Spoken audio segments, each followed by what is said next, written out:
Welcome to the Bagel Logic Podcast, the show where Papa Tom spreads wisdom like a smear of cream cheese on an everything bagel. Here's your host, Thom Jennings.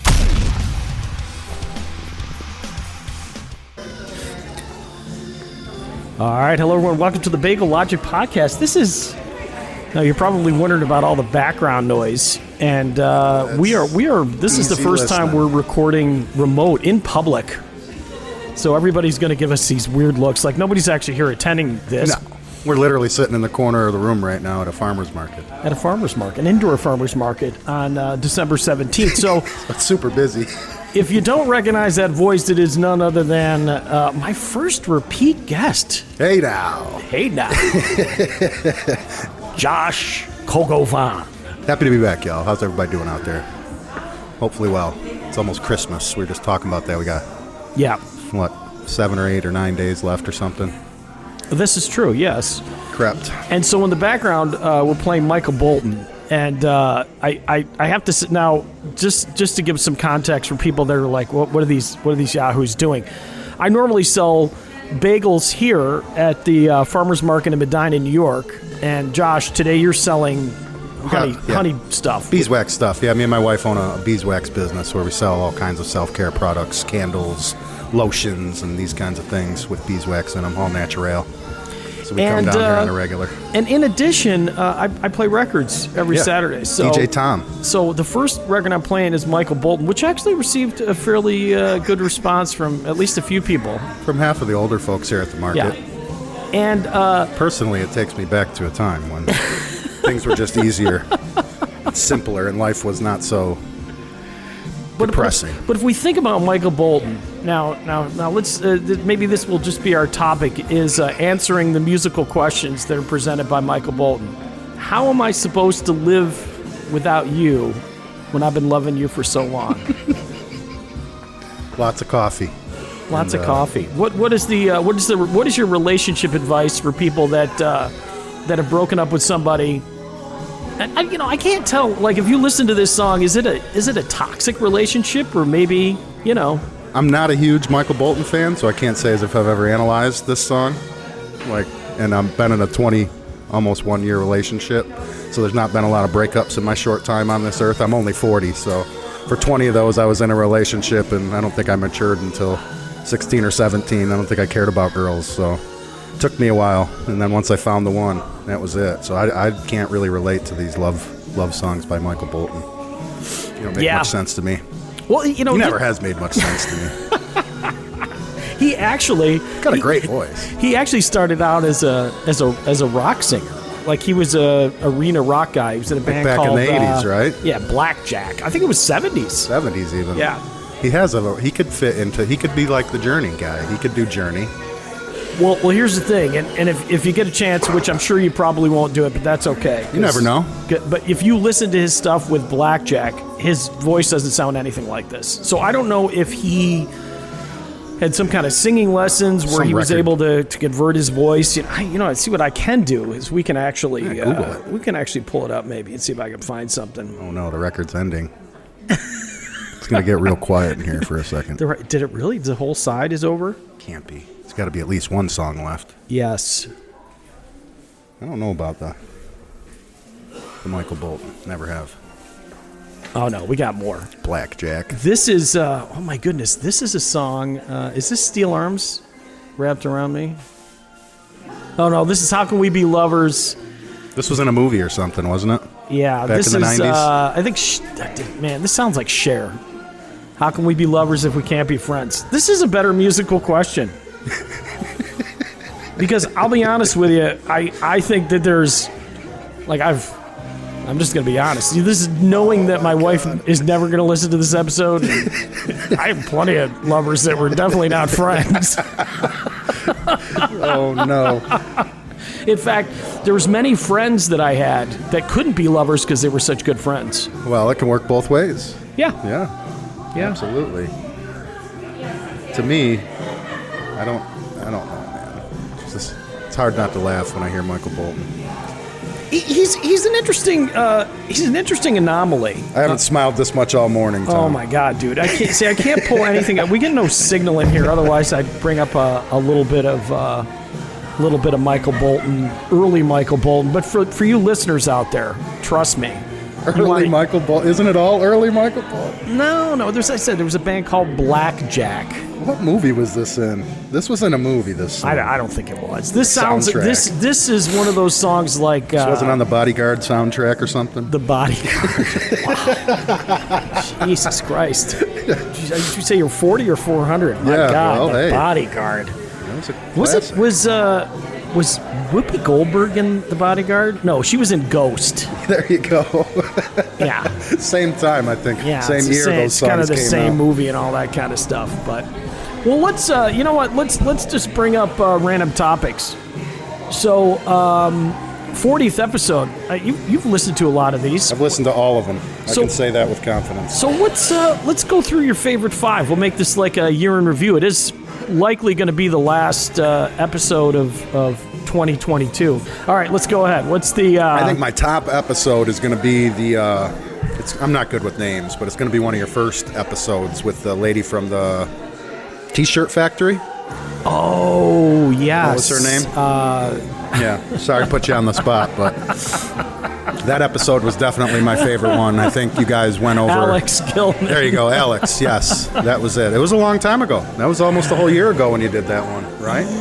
Yeah. I started one of your first I think I started episodes. it in February. I think I just like that one got me because you guys did a lot of talk about small business and small business within the family and how you handle that with your significant other, and there was some good talk on that one. She's good at talking too. She puts her words together well. She was incredibly candid. You know, it's weird. So I used to work at 810 Meadworks, which is a place in Medina. I used to work there too. I used to play music there. Played music there so much I practically worked there. And you know, it's funny. Like when I worked there, I definitely had contact with them on a regular basis. Shoot, right next door. Yeah. But now it's like we're ships that pass in the night. Yeah. Which is kind of a bummer. That's one of those things, I guess. We probably should go over there and harass them and have a drink sometime. We should, with microphones. Yeah. Hey, maybe we'll do our next episode there. Our next episode. Yes. Fantastic. Live from the T-shirt factory. Yeah, she was, you know, I think the thing that was the part of that episode that I remember that stood out was where she talked about how her, like when she had a kid, how it transformed her notion of love in that she felt a certain tinge of guilt that she loved her baby more than she loved her husband. I remember that. I think that's a legitimate concern for anybody. Absolutely. You know? Like it's the truth. It is. Some of us can admit it, some of us can't. Yeah. When you have children, it changes your idea of love for sure. Brings it to a whole nother level that you didn't think was possible. Yeah. And I mean, geez, some of the things I do for my kid, going to work every day. See, now I feel bad because I literally don't do anything for your kid. No. And you should do more, Tom, so I don't have to do so much. If I did anything for your kid, I could say I do more for your kid than I used to. Right. Well, don't feel too bad. I don't do much for yours either. That's true. Well, no, that's not true. I mean, I feel like you and Trevor support each other in a musical way. Absolutely, he's an amazing musician. Yeah. How could I not? So. We got to flip the record. So this is a part where we'll edit out. Did you ever think you would play a Michael Bolton album? I was just thinking that as I flipped it. Nope, never did. Whew, much better. Coming in hot. Michael Bolton here on 106.5. Easy listening at the Farmers Market. Michael Bolton at the Farmers Market. Go Bills, huh? Got that going on tonight. That's true. We got that. We'll talk about that later. So we got episode 1 that you came up with. Sorry. I'm forcing you to go through 5 episodes. 5 of them. 5. Oh man, what was the other? That's the one that sticks out in my head. Number 1, for sure. Your old classmate that you used to go to school with that you talked to. He's a writer now, maybe, or a musician, or Judge. That was his name. That was the guy who picked on you, maybe. Those are the stories you guys were talking about, though, I think.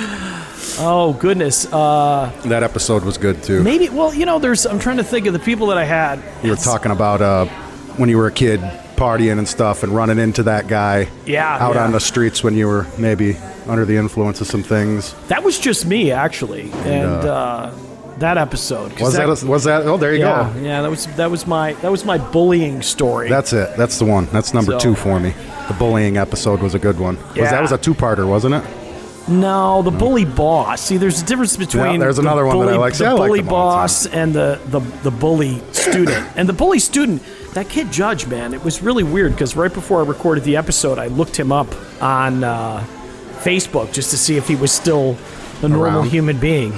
And he looks like he pretty much stayed out of prison. Yeah, well, that sounds like about all you could ask for. Dude, for the most part. That motherfucker slapped me hard. I mean, it was like oh my I just goodness. remember nothing but stars. Matt, do you want to join us? You can. Come on. We're rocking the Michael Bolton right now. We're rocking the what's that? I'll come say hello. Yeah, come on. Throw the headphones on. You'll be able to hear everything. We're going to bring in Matt Backlas. Now let's see. Here we go. Can you hear yourself? This is old Blue Eyes KBBL. Ooh. Greasy. The things that happen when you give people a microphone. It's a beautiful thing. We were just talking about favorite episodes, previous episodes of the Bagel Logic podcast. And Matt's got that look on his face like, oh shit, I've never listened to him. No, we started listening to him. Here's the thing, right? I can't listen to podcasts while I work. It's too distracting. So I listen to them when I drive, and I work from home. So I don't drive anywhere. So I'm like backlogged on podcasts for like a year. I'm trying to catch up. I do a buttload of driving, so that helps me for Yeah, sure. absolutely. Yeah, same here. I don't drive anywhere. We bought a new car last year, and we put like under 4,000 miles on it. And that's like, we like went on like 2 trips with it as well. Wow. We put like we don't drive anywhere now. Y'all are staying local. Yeah. Nice. We don't leave town if we don't have to either, so it's been an issue. See, now Matt is a dink. That's right. Double income, no kids. Yeah. Ooh, you get to do what you want. That's Yeah. fantastic. We were just talking about how when you have kids, you kind of just you wouldn't know about this because you have a whole new love and appreciation for things. Right. Like Yeah. you think when you find your significant other that you know what love is, but once Right. once you produce something that comes out of somebody's loins, that level of love goes to a level where This is what everyone says. you'll just about do anything. Right. Like you work the shittiest job you have to make ends meet Absolutely. and this kind of thing. You'll sell bee. Yeah, you'll come to the related market every products, Saturday and sell beeswax stuff. Yeah, Absolutely. Do And whatever you have to do. Yes, you just do what you got to do to get it done. But not having kids, I think about that all the time. Not that I don't love mine. He is actually 20-something years old now, so I've that's actually good, raised yeah. him. He just special needs, so he's still at home with us. But I think that, no kids would make life a little less expensive is all. I mean, for right now, we're still talking about having kids. Yeah. So You got to. I'm gonna be old dad. It's okay. Yeah. Old responsible dad. Yeah, I kind of wish I would have had one of those. That's kind of how it ended up that way. I mean, I've just never been in the situation to, in my opinion, do things the right way and like be financially stable and things. But it's taken a long time. But now that we are, it's like, okay, now we can have kids. So that's why we've been like super smart about it compared to the rest of the world. That's all. trying. Tom Jr. was the smartest one I know. Yeah. You know, most people used to tell me they'd go, you know, if you're waiting until you're ready to have kids, you'll never be ready because it's such a huge change. And Well, some money in the bank wouldn't hurt. Yeah, I mean, I remember, as I said, it's so weird watching my son Tom raise our granddaughter because he's such a responsible parent, and I look back and I cringe at some of the stuff that you can't. It's crazy. No, we can. It was crazy. I was a Anyone who- 20-year-old father. I can definitely Yeah. imagine some of the things that Anyone you've who done. knows you, Tom, can imagine. But we had some fun stuff that we used to do that maybe you wouldn't do as an older father. Like we go to Walmart parking lots in the wintertime and have these gigantic snow hills, hills, yeah. and I'd just pull up and I wouldn't say a word, and I would just open the door and I'd run up to the top, and the kids would come, and I mean we got The cheapest weekend outing you could think of. Oh, yeah. Let's go play in the parking lot. go play in the parking lot of Walmart. I mean, there's no Disney World trips here, kids. Let's Classic go. city fun right Yeah. there. Oh, dude. I mean, and we got nasty with each other to throw each other down those hills. It was awesome. Well, I did that a lot growing up. I just didn't. My dad wasn't there. It was just me and my friends. Yeah. So Yeah. Well, here in Medina, we got a hill outside of town that we drive to where the cows poop all over it, and that's where we used to have to go sledding. Them cow poops get really hard when they freeze, and then it would break a hole in your sled when you were going down. Gallagher's Hill, you ever? Oh, yeah. I now took the kids over to now Gallagher's. they do fancy weddings over there and stuff. When I was a kid, we used to just go sledding on the hill. I think they still let them sled over there too, but pretty cool little spot. And I took old beer bottles, and I used to wash them out, and I would fill them with milk for my oldest, so that he could sit there and drink beer with us. Yeah, well, that's part of being a young dad, I think. My dad was young when he had me, and maybe not around as much as he could have been, and I sometimes feel like maybe that's why I try to be the most responsible, best father I can be, because maybe I didn't have all that there when I was a kid. Maybe the same applies to Thom. Young Thom. It's weird because... but I think, from what I've heard, you were there for your kids, though. Oh, yeah, so, 100%. Being a cool dad and being an absent dad are two different things, for sure. I will say, having taught special education for going on 15 years now, if not more than 15 years, that I don't know, there used to be this commercial, it's really funny, and I don't know why this commercial stuck in my head, but there's a commercial of like an old guy sitting on a couch, and he's just snoozing, and like his grandkid or kid or whatever is like watching TV and playing a game and whatnot. And the tagline, it was some public service announcements, and the tagline was, sometimes it's better to be there, because in reality, all kids want, for the most part, is just somebody who's around. Yeah, present. Present is huge. Somebody who's around. And you can almost be, I mean, you can't be around and be a horrible human being. Tell that to the kid whose dad beats him. Yeah. But that's not being present. That's being abusive. I'd say you're very present. It's just not in a good abusive way. Yeah. Yeah, so I was always present for my kid. My granddaughter, she's the same way. Like, she's a very active kid and always wants to do stuff. But the reality is that she seems at her most content when she's just able to hang out. Yeah. And I just kind of let her do what she wants to do. Yes, sir. Kids are easier than we make them out to be sometimes, especially when they're little like that, like you said. Yeah, well, the helicopter parent, she's got to manage every minute of a kid's life and all that kind of stuff. I mean, people kind of figure that out at a fairly early stage, that it's not anything that's going to make any sense. Right. But yeah, it's Matt, it's fun. I've known Matt for a while. I met Matt. It was really weird. Matt just came in by himself to the bar that I was working at, and he just struck up a conversation, and I don't know, I think our mutual love of music sort of brought us together. Gave you something to talk about. Yeah, that's cool, friends man. Ever since. I feel like I've been around Medina for a long time, and I just met Matt not too long ago, a few weeks ago. 2 seconds ago? Yeah, right I mean, now? No. officially, I think we might have officially met the first time a few weeks ago at the farmer's market. Just so happens to be it was still warm out, and we were outside around a corner there, but... Matt is the only person... I might have ran into him at the Meadworks a few times, too. He's the only person in my friend group that I'll hang out with that has a man bun, because I'm very opposed to man buns. Oh, wow. Yeah. I mean, I'm not a huge fan, but I'm not going to cut you off as a friend if you got one. I certainly will pick on you. I have an allotment, a man bun allotment. And only one person? That's it. You got one slot. So if another friend came along and he's got a man bun, I'd be like, man bun. Man bun's have to put you on the waiting list, sir. Yeah, man bun's got to go. All right, put you back on the spot. Another episode since we're doing the year in review. Shoot, man, you've done 40 episodes already? This is 40. Man, how come I can't remember more of them? This is 40. Well, it's funny. I should crawl into my own brain and try to think of some of them that were... The boss one was a good one because you'd actually played clips of that annoying boss. I think we've all been there before. Oh, my God. And maybe not. We weren't smart enough to record all that stuff. So. Well, it doesn't do a whole hell of a lot for you, to be honest with you. It's entertaining. I guess. I mean, I was able to do something with it, but I was entertained with it. Dude, I should have sued the living shit out of that agency. Like I should not be here doing a podcast. I should be in my own island right now with all the money that I received from somewhere off the coast from of the nonsense. Coast of Florida. Well, it's my sister. She's an employment law attorney, and it's like she's on the employer side, so she defends the employers in cases where the places are getting sued. And you wouldn't believe some of the stuff that people win. I mean, Well, some of it's just ludicrous where there's just no way in hell you're not going to win. So, for example, I probably shouldn't tell this story, and every story that I preface with I probably shouldn't tell, I tell anyway. Right. So don't tell me a story that I probably shouldn't tell. Those are the good ones. There was these guys who were working at a chicken plant because she, for some reason, for a long time at her old job, she represented people that worked at chicken processing plants. So they had There's a lot of problems there.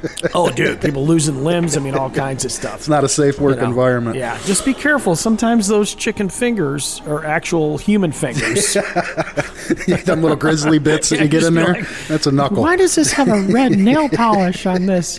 So anyhow, so they had this situation where they're working at the chicken plant. And they had one of those high pressure air hoses, and one of the guys, just to mess with the other guy, like a work prank, he took the high pressured air hose and stuck it up to his rectum, and literally you could kill somebody doing that. He did. Yeah. He killed the dude. No, he put air up his rectum. It exploded something. I don't know if there's any medical professionals out there that can help us, but yeah, the dude was killed. So, imagine like the family going, oh my God, I'm going to miss him. But damn, we are going to be rich after this. Yeah, well, maybe. Yeah. It probably took a while. Oh, it took a while. But I can remember goofing around in my uncle's garage with the air compressor, and he was a real mechanic, so he had a big air compressor, one of them big ones. Yeah, but you're not gonna lose that case. Well, they used to tell me, don't be spraying that air compressor into your hand like that. Yeah. You can get air bubbles in your bloodstream. It'll kill you. So there's that. And now come to find out they weren't lying to me. No. No. That's the poor guy at the chicken processing plant. You're a songwriter. There's a song in that one. There's got to be. Well, I'm not. It might be a country song. Country song. Don't stick the air compressor up my a-hole.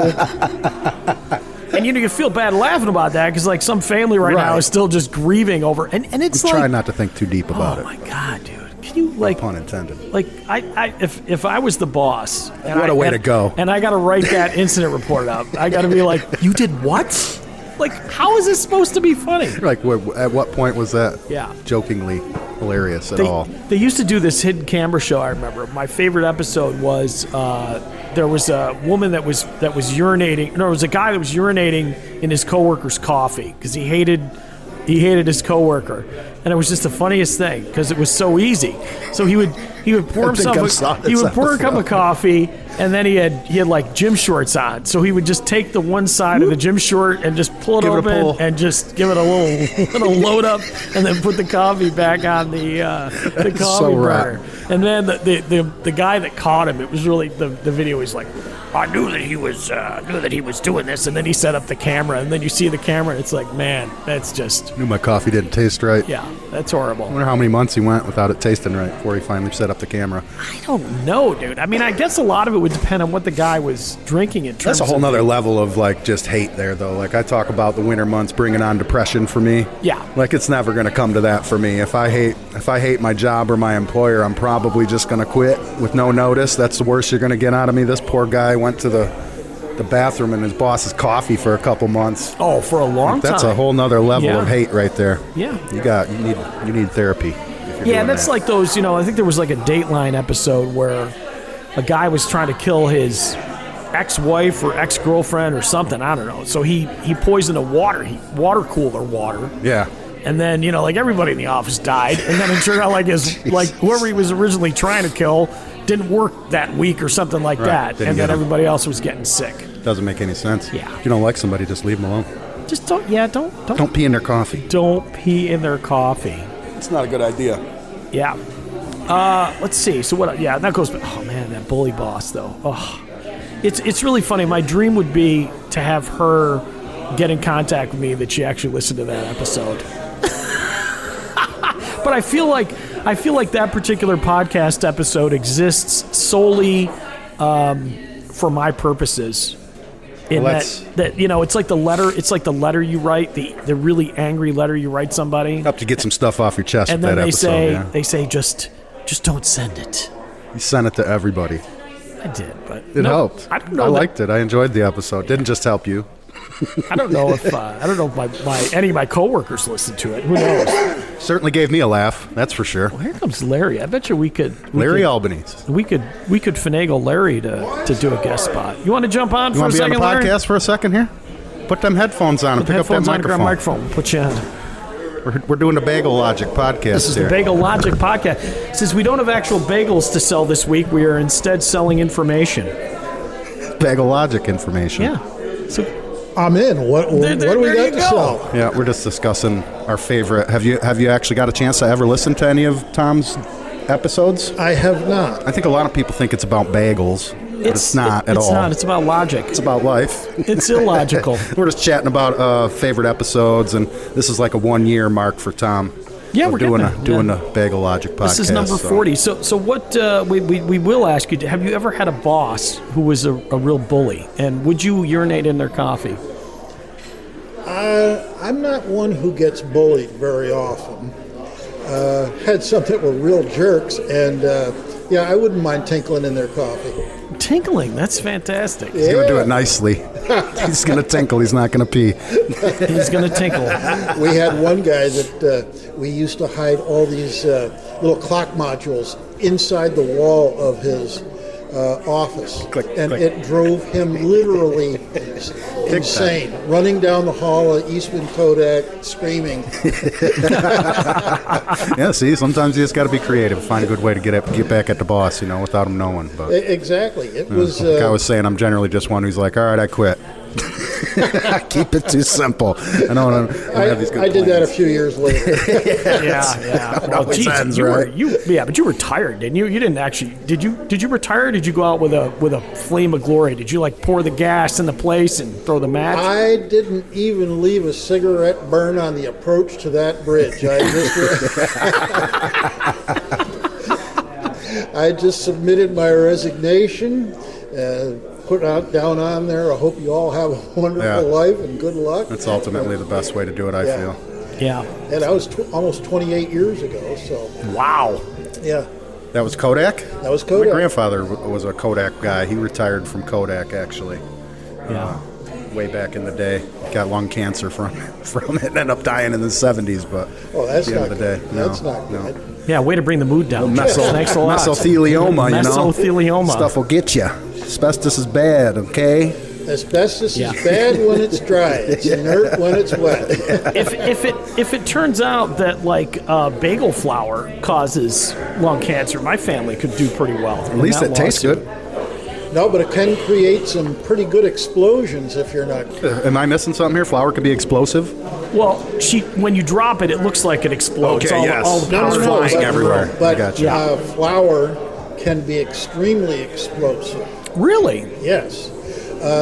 Figure this: fine powder in the air, and that's why they have to be so careful about open flame and sparks and everything in all of these flour processing facilities. It's like having the flour in the air and then a spark or something might ignite that, huh? Yeah. Oh, wow. So- I never even thought of that. Yeah, there- that makes sense. There's an old experiment that we used to do back in grade school. You take an empty paint can and you put a candle in there or something and a little flour in the bottom, drill a hole with a tube, place the lid on. Don't pound the lid on. Place the lid on and blow into the tube.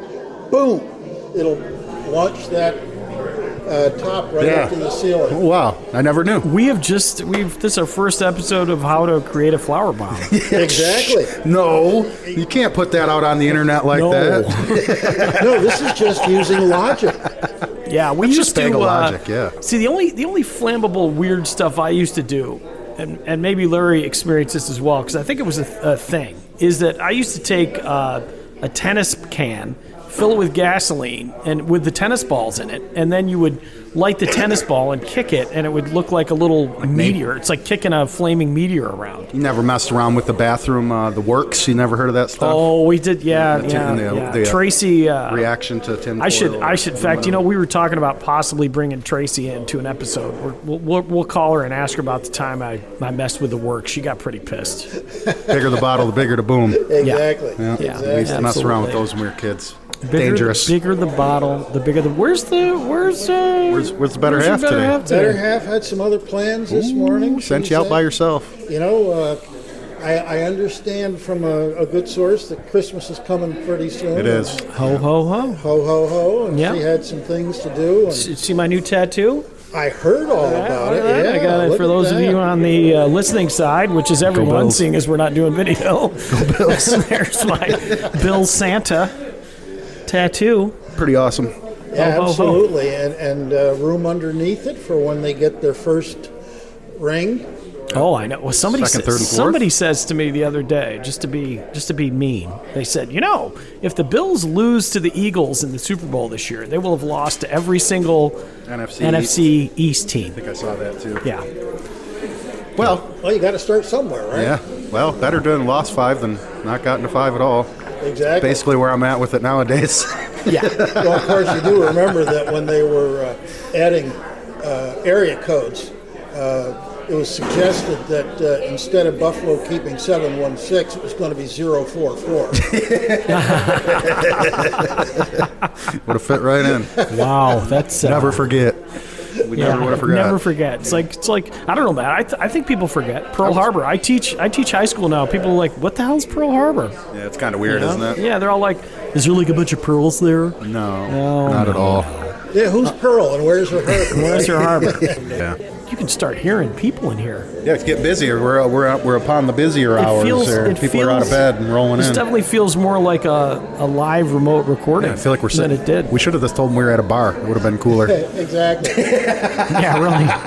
Boolean He's logic. turned it back on me. I'm actually being Yeah. interviewed for the first time on Yeah. Bagel We're heading. Logic. It's my own show. Bringing it back around full circle. Just as my microphone's ready to fall. Well, see, Larry can appreciate this. There's a band called Steely Dan. One of their favorite, or one of the most iconic Steely Dan records is, of course, Pretzel Logic, Yes. which is Twisted. Twisted bagel. But it all comes back around. Bagel Logic is supposed to be more circular and, And we all know how Steely Dan got their name, though. Yeah. From the book Naked Lunch from 1959. No Journey, that's for sure. Steely Dan, that's a great band. With a great band name that came from a great place. Jeez Louise, how do I not know this? Maybe a little stinky name. Well, that depends on... Yeah, no, it's interesting that situation. they got it by so many censors. Like, nobody asked. Because Especially back then. Because the name Dan, they're like, Yeah. oh yeah. No, I mean, think about the Beatles. I mean, they used to get banned for all the things that people can learn today from this episode. How are we going to edit this thing down to an hour? We're not. We're just going to let it roll. We're just going to let it roll. Yeah. Let it roll tonight. What do we got, like 45? We at 45-minute mark yet? Oh, goodness. We've been talking for hours yet. What does it say? Hold on. 2 records. Record and a half. What does that say? It's 47 minutes. 47 minutes. 46 seconds. 47 minutes. Not bad. Enlightenment. Yeah. Enlightenment. We didn't make it to all 5 episodes of my favorite Bagel Logic episodes. We still got time. Let's but go. I think Is this one it? Who's My Baby's Daddy or Where's My Baby's Daddy? Was that it? That was another episode. Who's your daddy? Who's Your Daddy? That was just a Thom episode as well with no guests. You were just talking about being a young childhood father, which I could certainly relate to. And I'll tell you what, Thom, I didn't know we had as much in common as we did until I started listening to this podcast, because you put yourself out there, especially on the episodes when you don't have a guest. It's just kind of about you and what's going on in your life. And, man, we got a lot in common. We do. It's kind of crazy. We both play guitar. Yep. Both had kids at a young age. Yep. We both don't fuck around on our wives and significant others. Yep. There's a lot. That counts for something. That's 3. Yeah. We're both super I good don't looking. play guitar. Both have beards. Yeah. We both sing. We've both written music over the years. We've both appeared on the Bagel Logic podcast multiple times. Yes. Well, I got to say, I'm a newbie. This is my cherry episode here. So I'm hoping this is the one that breaks us, so we can just do this. Look at the mess Larry made on the table. He broke his cherry. Cherry, that's right. We gotta clean that up. I got to sell bagels here next week. Yeah, we don't have bagels this week, so we just have Logic. I got to switch the record. Yeah. Let's see. Should we call in Nana Tracy just to get her? I mean, it could be a pretty good bit, Yeah, it might be. because she's probably not real happy See if it'll work. about getting on the radio. Oh, here we go. Look at that. Hey, sweetheart, you're on the Bagel Logic podcast Live on the Bagel Logic with Josh and Larry. Say hi, Larry. How you doing? How's it going, Trace? Hi. So Good Saturday morning. this is your first time ever appearing on the podcast, and we just grabbed you out of the sky. So I want you to relate the story. I was going to tell it. Josh was asking me if I'd ever had an experience with works bombs. With work what? Works bombs, where you put the stuff in the Toilet bowl cleaner and toilet bowl cleaner, and then you Oh. make the bottle explode. Yeah, you have. Well, that was a captivating story. Yeah, what was the story? Yeah, the story is one night I was sleeping at like 2 o'clock in the morning, and all of a sudden I hear like this explosion, It's a big boom. and it's him and Trevor down the street at the park on the corner setting one off at 2 o'clock in the morning when we live in a residential neighborhood. Well, at least they went down the street. Yeah. At least they didn't do it in front of the house, so the neighbors didn't wake Yeah, up. I'm sure the neighbors that live next to the street weren't happy either. No, probably not. They probably just thought it was some young teenage punk kids. You know what's Well, great? Trevor was at the time, Kind of was. Well, He had it's, adult supervision. and Thomas has never grown up. So. yeah. It's all these years later, and you could still hear the anger in her voice. I'm sure it's not as angry as it was when it happened. No. No. So we can kind of laugh at It it was an now. experience. Yeah. It was an experience. Nobody got hurt. Everybody kept their Nobody fingers and got hurt. toes. I didn't get arrested. Did the neighbors or the cops or anybody cruise the... Did you see them cruising the neighborhood at all? Or did you guys go right to bed? No, we went to bed. The funny thing is, it was pretty far away from the house. It was a good 6 or 7 houses down the road, and we didn't expect her to wake up. So when she woke up, we knew we were in trouble. It was loud. The whole neighborhood heard Yeah, it. all the windows were Yeah, rattling. we knew we were in trouble. Well, as somebody who's maybe done mischievous things as a kid, usually when you do it in the neighborhood, like about a half hour later, if somebody called the police, you'll see the cop coming down the road with his spotlight on, and he'll shine it right through because they're looking for the mischievous young kids that are causing problems. But Yeah, no, I was very Yeah. excited. you guys were probably What sleeping they by should then. have done is gone down the street and maybe thrown it in a canal and let it explode in the water, and I probably wouldn't have heard it then. Yeah. Yeah, waking up Mama in the middle of the night. Live and learn. Not a good Go a idea. little farther away next time, Tom. Come on. No. So what do we got? So now that you're on the Bagel Logic podcast, It's like literally the first time she's ever even heard it. yeah, she's probably no. I don't think. Have you ever heard an episode of the? Well, you've probably heard me doing the edits when I play them back, right? Over and over and over and over. Yeah. It's tough. Come on, Tracy, tell us what you really think Yeah, about tell it. us what you really. Well, Mo deals with that too. And when you're writing songs, a lot of the times you got to redo it over, and then like when you're recording something, you listen to it, you adjust, you listen to it, you cut it out, you listen to it, you adjust a little more, and Well, she the time you're actually done, she you've bought listened me to it the 1,000 unit times. to record this thing, so she can't really complain Well. too much. she's not. No, she's not. She just use the headphones. I don't want to hear it again. Oh goodness. So what do we do? What are you doing today, Mrs. Jennings? Now that you don't have to be here with us doing bagels. I am getting ready to get your stuff out for the football game, and then after you leave, I'm going to go do some Christmas shopping. Oh boy, it's going to be rough out there today. Everybody's doing their Christmas shopping today, I feel like. Larry mentioned earlier that Gabby's out Christmas shopping this afternoon. Yeah. And, well, there's not a lot of people at the market Christmas shopping, but I think it's a little too early. No, we I don't think anybody has asked why we don't have bagels today. have No, they? and why we're just sitting here with Yeah, microphones. well, we're just sitting here with microphones. talking We're to getting each other we're getting a instead lot of goofy looks. bagling. Yeah, I was jonesing for my breakfast sandwich this morning, but And then he got a podcast instead. Yes, We put you to work. that's all right. I can make a fool out of myself in front of any audience. So. Yeah, I totally forgot my wallet, so I was going to get some coffee on the way in, and I'm like, God damn it, I don't have my wallet. But oh well, I'm only going to be here till noon probably. Lucky. Nobody sells coffee here? No, well we usually do. Papa Tom does. Yeah, I do. Got him bring none. I'm the guy. Well, listen, honey, we just wanted to check in on the works bomb. Is there anything you want to say to the Bagel Logic audience? Go Bills! I like that. All right, I love you, sweetheart. All right, love you too. All right, bye. Bye-bye. Well, cool. We got a phone. Let's call somebody. Who can we call? I don't know. I got to fix my microphone. Ghostbusters? You know, we could call my sister about the air up the butt trick. Air up the butt thing. Let's try that. What is that? How do you keep a straight face? I don't know. Well, litigating that case. Yeah.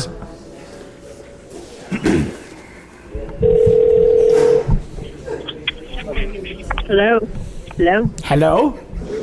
Hello. Hey, it's your brother. You're on the Bagel Logic podcast, so don't say anything that you regret. I have 2 guests here with me, We're recording. and we're recording. You're live. You've met me before on the phone. We've chatted on our way to Art Park. You Yeah. were talking with your sister, Yeah, and we you had a remember little Josh? chat. That was quite a while ago. Sure. Experimental sandwich, Josh? Yeah. I won't hold it against you if you don't remember me. Okay. Okay.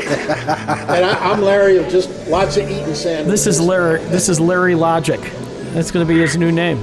Larry's just a random Nice. customer at the Bagel Logic podcast today. Well, you know the Ramones, they all Nice. changed their last name to Ramon, so we can just change our last names to Logic. And that's what I sell for a living. So Nice. Fantastic. lots of Yeah. logic, Well, lots of logic. logical people. I'm in the middle of shipping presents for Christmas at the UPS store. Oh, you're at the UPS store. So- That's why you sounded so restrained. Yes. So either I can be on your podcast, or you'll get your Christmas You want to present. blow anybody's eardrums off here at the market? You know, it's Yeah, early. she's at the UPS store. Yeah. I'm at the UPS. Oh, what are you store. doing? So You doing shipping. Christmas I stuff am too, aren't you? shipping presents Yep. to my family, with the exception of my brother. Tom 'cause doesn't he get hasn't anything. been good this year. Yeah. Got to at least get him a lump of coal. Yeah. Well, yeah, that comes by Amazon. Okay, I see. Yeah, they do sell that Yeah. now. No sense Yeah, in messing that's around with free all the shipping. shipping and stuff. Yeah. Yeah. Crime. Exactly. Nice little 40-pound bag. Yeah. Nice. Do some barbecuing. No, it's Tom. Yeah. Get the So rice I'm bowl. gonna It's easy to jump start. off, guys. Yep. But you have a great podcast. You We too. will. We love you, sis. Nice talking with you. Love you, bro. All right, bye. See Good ya. talking with y'all. Bye. Take care. Bye-bye. You could tell she was busy because Should have told her to put the she's UPS like, guy on the phone. Yeah. Oh Here, my God, that would have been funny. Hand it Just a over. We random- want to talk to him about how busy he is. Yeah. What is it with those brown uniforms? See now, Couldn't have picked a better color. Trevor is traveling. I just hit my son Tim's phone number. I don't want to talk to him, but he'll probably call me back now. Like, what are you calling for? I'm like, oh, I just butt dialed you. Sorry. Sorry, It's a butt dial. butt dial. We'll call Trevor. He's not going to answer though. Young kids never answer their phones. No. They don't even like voicemail. No, they won't listen to that either. What? Hey, what's up? Hello. Hello? Hey, you guys are on the Bagel Logic podcast. We're recording live in Medina. Oh, okay. Oh, fun. You didn't think your weekend was going to be this cool, Yeah. did you? We got Josh here. We got Larry. Got guests.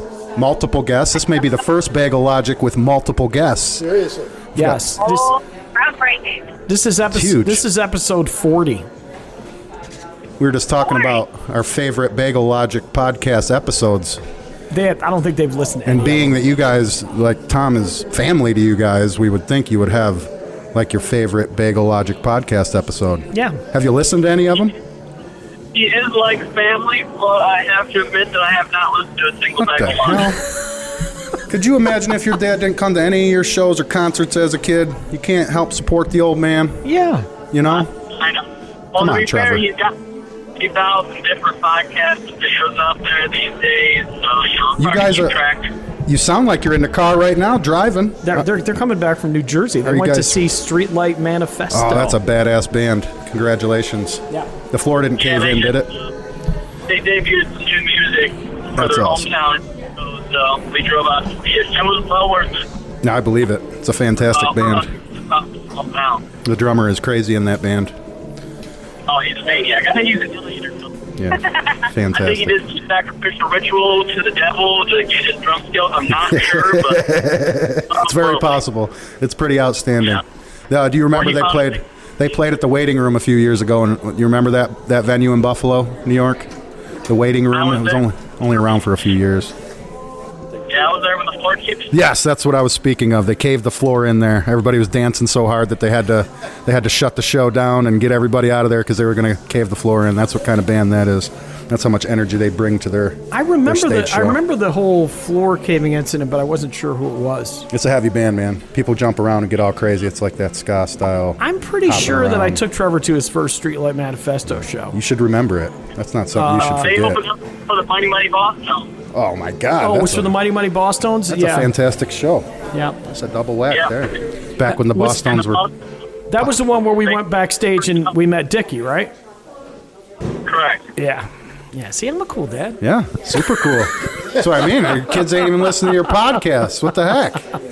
Got a cool dad here. I don't think there's anything that I've said on the podcast that he hasn't heard me say in person probably 1,000 times. Yeah, he's just sick of hearing. He's been hearing you his whole life. He's tired. I'm sorry, Trevor. I take it back. I get it. I think he knows. I think he knows most of the story. So like if I shoot one out, I bet you like I'm going to do an episode on the U2 story. Oh. So what's the U2 story, Trevor? You remember that one?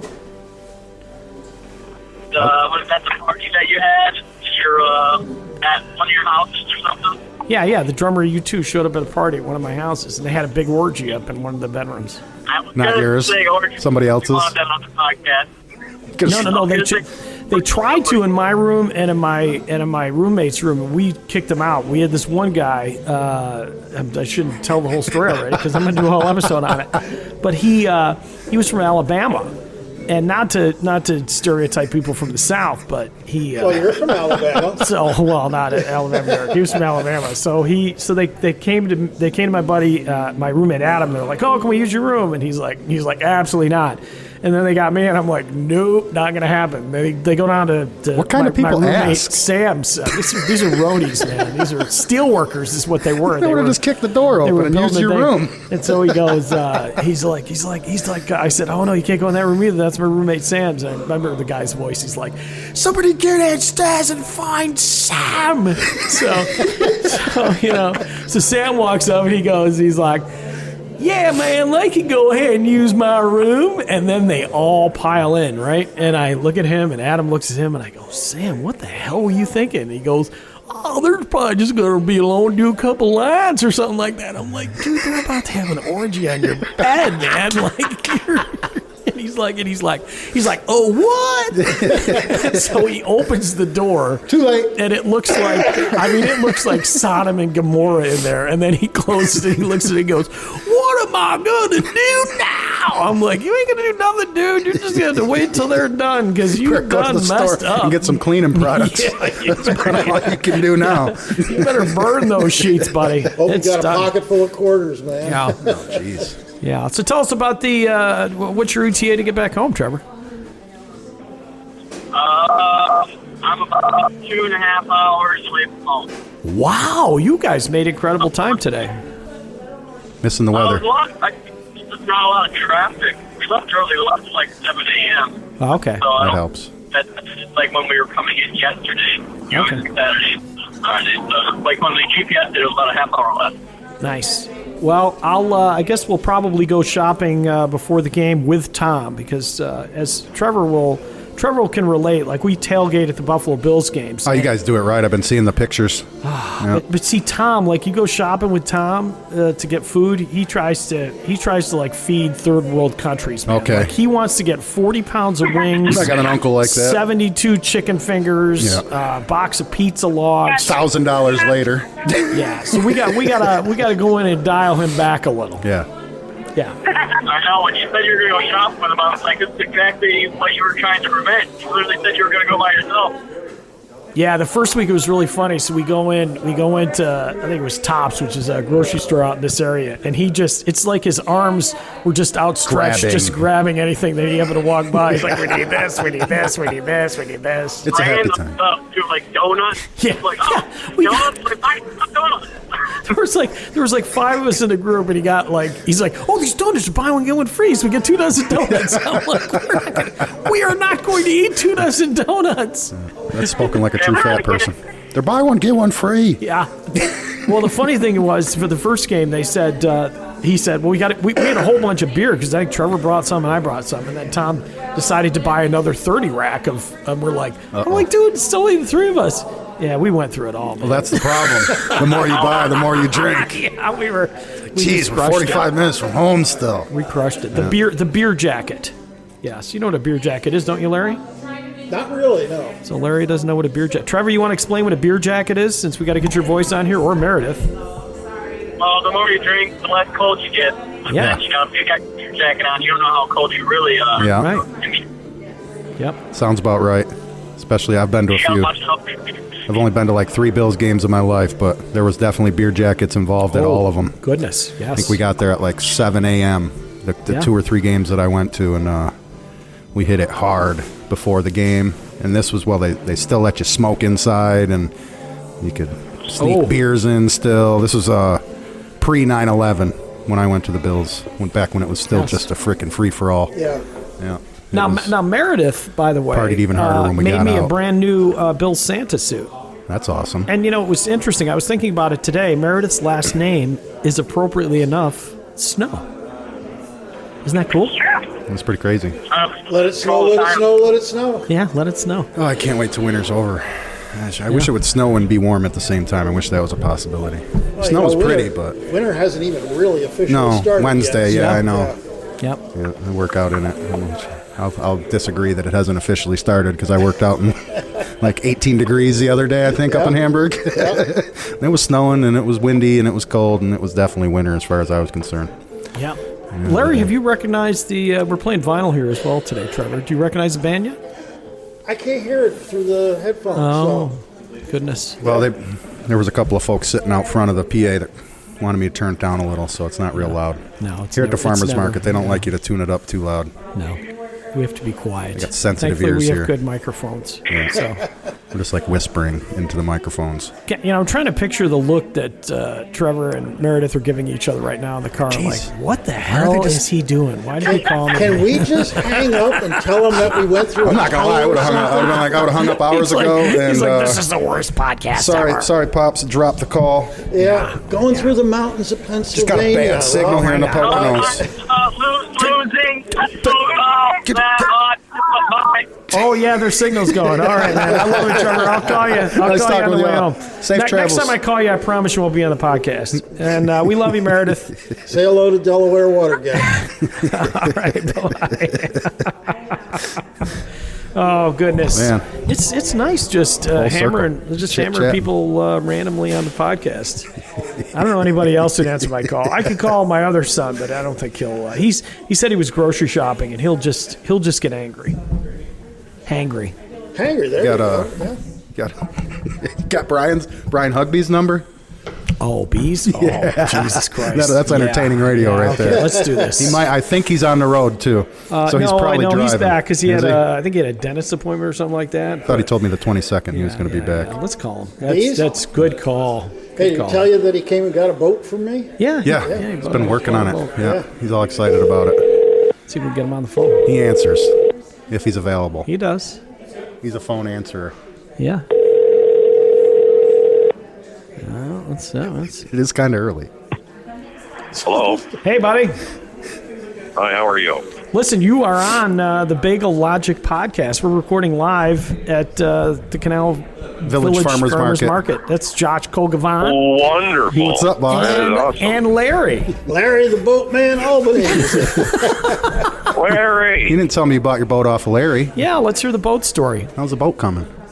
Oh, I was going to do, I was going to post it, and what I'm trying to do is get it all fixed up and then post the stages of it. Okay, get all the pictures from beginning to end. Yeah, get it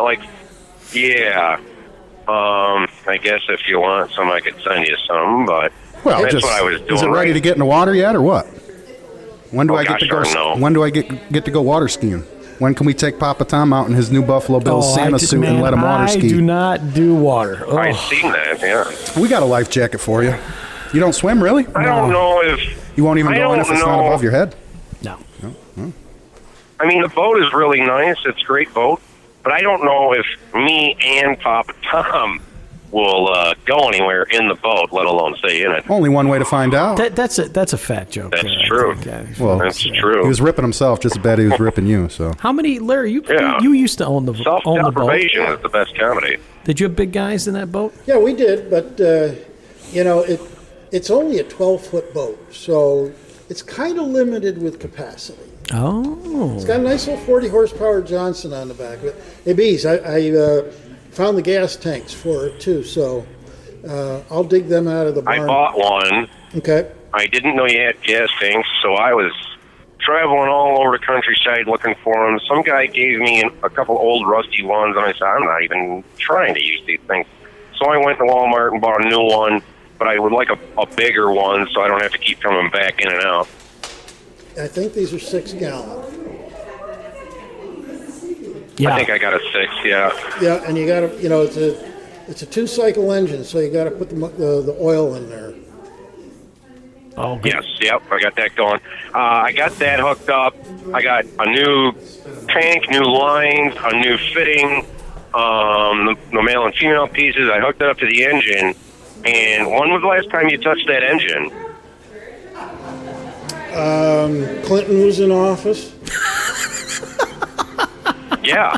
So First term. I sat there, and it's in my buddy's barn out back of his house, and I pulled the cord, and it was a little rough, and we sat there and we messed around with the top and turned it a little bit. I pulled the cord, and we have compression, so that's a good thing. Yeah, and you hook a battery up to that thing, and she ought to whip over pretty good. So you have not had that boat? You haven't ridden the boat since the 90s? Is that true? Yeah. Oh, my Yeah. God. We're getting out this 20 summer. years ago. Get a little cooler full of beer, and we're hitting the road or the water. Then I'm hoping so. we'll get it down here in the canal this basin. summer. Do some donuts out in Yeah. the water out here. Yeah, you can. It's Well, a nice little boat. I was thinking Glenwood. The canal's kind of deep. Oh, what? You're not a water guy either? You don't know how to swim either, Bees? Thought you were a swimmer. You know how to swim. I was a lifeguard once. I had my training. Wow. But I'm not going to pull Papa Tom out of the water in my butt, too. Jeez, man. He's Love like, you, brother, but you're on your own. He's like, that's what's going down. That's why they got the life ring. That ring with the orange one. You wing it around, you throw it out there to save them. Yeah, yeah. I don't have any vests yet, but little by little, I have You need an anchor? sanded down the top. I got an anchor. I got an anchor. I got a flare gun, but I'm not giving it up. I like flare guns. I know, me too. I painted it aqua green on the top. And I cleaned out the windshield. Did you paint it the color of my bus? Does it match? This is Josh, isn't it? No, it's such a lighter What did you think turquoise it aqua was? green. Yeah. There's that's so many me. people talking. I There's thought a it lot was going on. Brian. I don't know. It's me. Yeah. Well, that's Good. a Nice to hear you. 1962 boat, so that aqua top on there is appropriate for it. Yeah. It'll match the year. I found a Mercury 65 horse for 15 that I thought about putting on there. But it might stand up. Just popping wheels through the water, yeah. man. You're gonna have to get me or Tom up in the front to weight it down Yeah. so that it doesn't Yep. pop wheelies too much. That'll be the thing. If you put a motor that big in there, you're always gonna have a big guy in the boat to hold the front down. Hell yeah. Or you ain't gonna be able to see where you're Oh, going. When you get it up on a plane, and it goes right along. Yeah, once you get on top of the water. Oh, sweet. You listen to them. I'm gonna test drive it as much as possible that I can get done, but I can't get the battery box open. I'm gonna have to drill it out. I need new lines for the battery, and then I'm gonna try it the way it is. But I believe I might have to replace the wood in back that's holding the motor. The transom? Yep. Yeah, that's usually like the first thing to go on them older boats is that. So it ain't too hard to replace. You just need some green plywood. Slap it up. Yeah, Especially- it's not too bad, but it's not going to last a whole summer. You know what I mean? Especially try putting a 65 horse motor on there. You might want to sturdy that up. It ain't made for that. Definitely. Put some extra support in there. The 40 will be okay. You put a 65 on there, and you'll be swimming. But I'm going to try and sand down and buff and polish most of the original equipment that I can. And yeah, if I could find anything else for it, I will. But it's going to take a little while. We got off track there. I was asking you about your boat, which is a Bagel Logic podcast. I know, we're not even talking about bagels. We're talking boats. We don't necessarily have to be talking bagels, but we were talking about our favorite Bagel Logic episode since this is getting close to Tom's 1 year anniversary. It of is, doing and this is episode 40. Oh, is it? Yeah. Good. Yeah, 40. Good. Anything come to your mind? I know you probably listen. You're on the road a lot. Do you listen to the podcast when you're driving down the road? Which one? Any of those stick out in your head? Which one? I did watch. It wasn't one of his, but I was talking to him earlier this month, and I seen this place in New York that makes giant bagels the size of like a sheet pizza, and then they cut them in half and turn them into a pizza. So you're like everybody else. You think the Bagel Logic podcast is about bagels. Yeah, it's but not about bagels. It's not about bagels at all. It's about logic. It's about life. Yeah, it's about Nick Goodwin. Hey, Nick, how are you? I'm good. How are you? Nick Goodwin, everybody. We got Nick here. It's just like a family Nick on Bagel Logic. What's going on? Probably made a money. Which Nick? Nick Goodwin. Yeah, you know, little Bass Nick, player about Nick. 6'4", Bass player you know. Nick from the A Blues Band. And Papa Tom and the Mead Sweats. My favorite. Yeah. The greatest live ensemble ever. Yeah. Beatles eat your heart out, right? Beatles eat your heart out. We are the Mead Sweats. Well, what do you guys think since you're both together? What do you guys think about Wicked Game?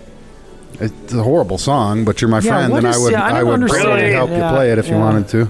That's how I feel about it. Okay, So Nick can't hear you because he doesn't have the Well, headphones on. but- I did have Oh, a breakup, shift so out? I guess that's what it was. That is what it is. I guarantee All you right, that's what it is. We're gonna. Yeah. I guess Larry's stepping out and Nick's coming in. So you can Oh, ask sure. Nick because he's a musician. What would you go ahead and ask that question? Re-ask that question. Yeah. He's gone. Do we lose you? Boys, we'll see you a little later. Thanks, Larry. No, it was fun he's still chatting there. with you, man. Fun. See you later, Larry. Absolutely. We'll do this. Bees, you still there? Hello? He must be driving through the Pocono Mountains too. We lose him. Do we got? Is it still counting down on It's there? still counting down. He could on come there. back in at any second. You never know. I don't know. I didn't pull the thing out. Did Hopefully, I? he didn't drive off the road. Hold on. Let's Yeah, try you to know call what I him mean. back here. Was he Where is even he? driving? He should be home. You knew I was getting on here. Like, He oh said, man, forget it's gonna this. get tough. We gotta hang up the phone now. Nick's on. Are you there? Oh, here we go. It's ringing. Okay, we'll see if we can get him back. Yeah, I don't know what the deal. He asked me about Wicked Game. Your call has been forwarded to an automated He's voice had message. enough. He's Yeah, had he's done. absolute enough. Yeah. He asked me about Wicked Game, He asked me to. and he says, "Can you teach me how to play Wicked Game?" And it's not like one of those little campfire hang by the. No, it's like a love song. It's a fairly complicated song to play on guitar. So Why would you want to learn that? I don't. He never told me. We were just getting ready just to went ask through him, a and then we little- lost him. He just went through a little breakup and stuff. I think he's kind of just in that. So does he that zone. want to sing Wicked Game I'm and not sure. dedicate it to his ex-girlfriend? We didn't get into that deep. He asked Yeah. me if I would help him out, and I told him yes. And then he just re-asked again. So apparently he's pretty serious about it. He asked me, and I just prettered he didn't ask. He asked me, and I Smart told him move. I would, in hopes that we would never have to actually do it. He's like, I don't blame you. But if you would have asked me, I would have just pulled it up on YouTube and done my best. That's what I would have done. That's how I learn songs it's usually. not, but it's not like I just don't see where it's possible. It's like synthesizers and pianos, and there's Right, like yeah. stuff in there, right? It's not yeah, really a he's got like guitar-driven song. a. It's a slide guitar Oh or wait, something. hold on. I think we might get him back here. I hear something. Oh, that's him. Hey, what happened to you? I'm in a semi truck out in the swamp, so I lost you there. I But thought you drove off the road. Oh, Jeez stop Louise. driving. All right, we were just talking about Wicked Game. So what's the? We'll shut up and you can tell us the whole story about why you want to play the song Wicked Game.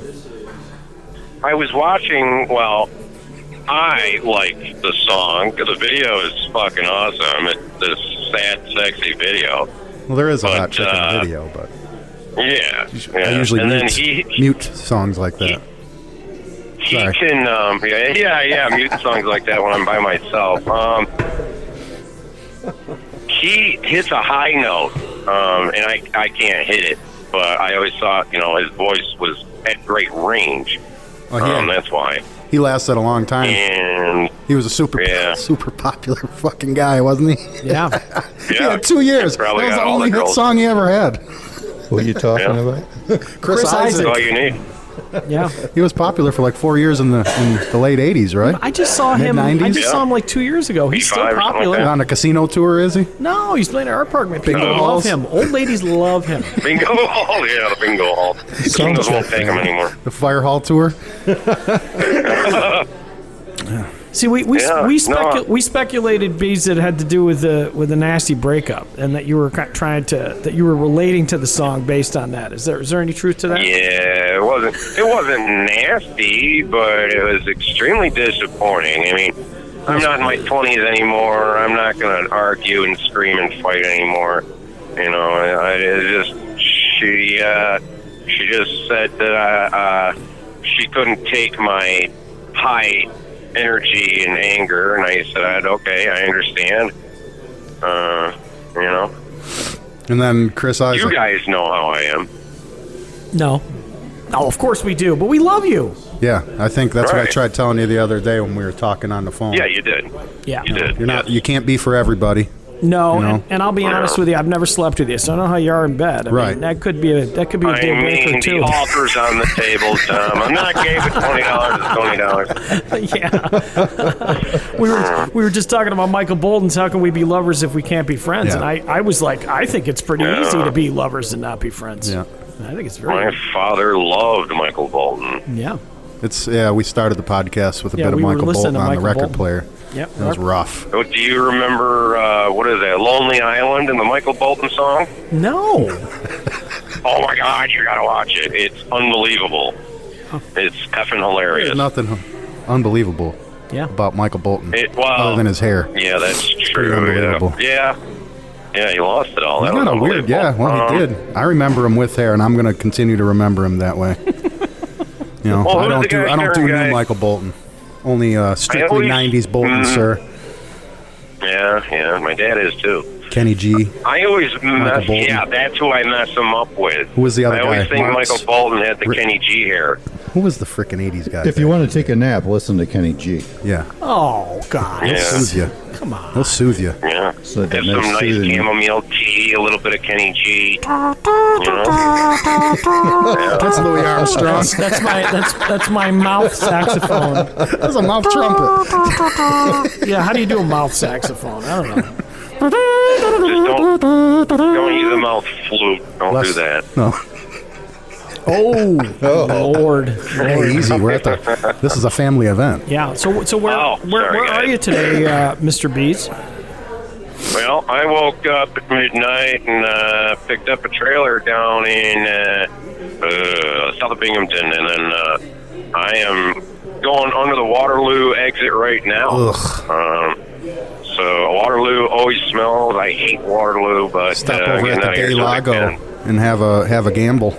Yeah. You got a casino Yeah, out Day there. Lago probably smells just like the rest of the place. Probably. I just passed that. I was just out there about 15 times in the last 2 weeks. I feel like Waterloo, Why? outlet malls, just doing work. You know.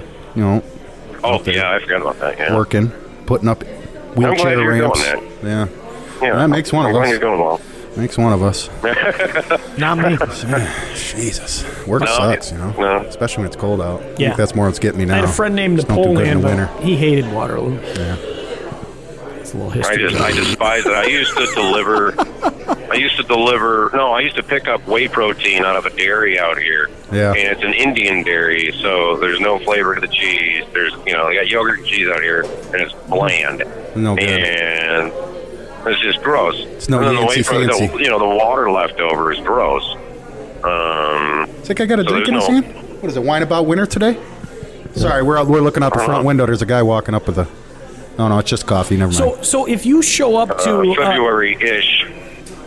so have you ever showed up to one of those protein plants, with the milk and everything, and they forget to get a delivery, and you go, no way? Have you said that to him? Right. You ever said that? No way. No. That's a really good dad joke, though. Full of corny jokes this That's morning. a bad dad joke. Full circle. All right. Well, we're going to kick you off, Beast, because we got Nick, and we got to get him talking, and he's just been standing here being tall. Well, that's All not right, that. Nick. It was good to talk to you guys. I'll see you later. See you later. See you, buddy. Be safe out there. Thanks for being on the Bagel Logic podcast. Truck bees. Truck bees. Yeah. Truck-a-bees. So it did have to do with a bad breakup. Nick, we're going to put you on a spot. What's the worst breakup you ever had? The worst? Usually they're good. That means you let it go too long. Right? Yeah. Oh, goodness. That was a great answer. Yeah, well, you asked. I should do an episode one day. Just I'd like to. There's certain things that I think about. So at one point, I contemplated like which people I broke up with and which ones broke up with you? me. Yeah. And I'm trying to. I don't think I've ever calculated a percentage. Yeah, I haven't done that either. But that would be interesting. I'm pretty sure. I'm trying to think. So I guess if I went backwards to the women in between wives, I probably broke up with more of them. I feel like I'm more of the break-upper. Yeah. But I haven't same had a here. lot of relationships in my life. Yeah. I think I can count on maybe one or one and a half hands the amount of serious relationships I've had. I had a kid at a young age. I've been with Mo for 20 years. I'm 40, so didn't leave a lot of time in there. You start dating when you're in your... Some of us were way young, 7 and 8, and you get into that kind of thing. But I was like the 15, 16, could care less about women, got my license, hanging out with the boys kind of thing. Yeah, Tom Jr.'s like that. I didn't really get into women until I was in my 20s, and then I had a kid, so there wasn't a lot of... Yeah, I had my wasn't kid a lot of game plan for me. Yeah, I had my kid when I was 21, so it's the same thing. Yeah. Kind of priorities change when that they happens. do. Yeah, we were talking about that earlier. When you have a kid, just changes you whether you like it or not. That's very, very true. Maybe not for everybody, but if you're a real man, it changes you. Yeah, Nick, you got a daughter, so how old's your daughter? 24. 24, yeah. So my youngest, Trevor, who was on the earlier in the episode, he's 29. Yep. Dang. Yeah, you're the oldest shit here. You got to be staring at grandfatherhood pretty soon, right? Hey, don't even say that, man. You already are. Yeah, he already is. I'm there, man. Yeah, you're there. You got Right. the grandpa beard going and I got everything. the grandpa beard, grandpa tummy, grandpa willing to buy candy at any given Yeah, you're a point. good grandpa. I see. You're hanging out with your granddaughter all the time. That's cool. She was so funny. She spent the night, not last night, but the night before. She wakes up, she goes downstairs, and she finds the package of cookies, and she hasn't had her breakfast yet. She goes, Papa, can I just have 2 cookies? And I'm like, yeah, go ahead. Have as many as you want. I'm like, whatever. Grandpa's house. Breakfast? Sure. I told my daughter that the other day. I was saying, when you have a kid and you bring it over, you make me mad. I'm loading that kid up with all the chocolate I can find in the house. And, here, kid, have a Mountain Dew. See you later. Dude, if I could invent a chocolate IV, I mean, that kid would just be walking around with a little thing. Yeah. It's good. Yeah. One of my favorite stories about my grandfather was that when we used to go over there in the morning sometimes because my one brother was pretty sick and they had to take him to children. So my grandparents would watch us. And I remember my grandmother was there and she had to go down to the Hallmark shop they owned in Medina. And she told my grandfather, no, don't overfeed him, whatever. As soon as she walked out the door, he comes out with 2 plates with potato chips, candy. Like every bad food that was in the house was on these plates for us. We'll cheer you up. Even if it's just for the short term, a little sugar high get anybody happy for a minute. Right? Yeah, sugar's always a good thing. I got a problem with sugar, for sure. It's accepted as an okay thing, even though it kills people on a regular basis. Crystalline sugar. It's pretty dangerous stuff, man. It's just in everything we eat, and it tastes so good, man. Sets off them receptors in the brain. I don't care what anybody says. I'll be feeling down and out.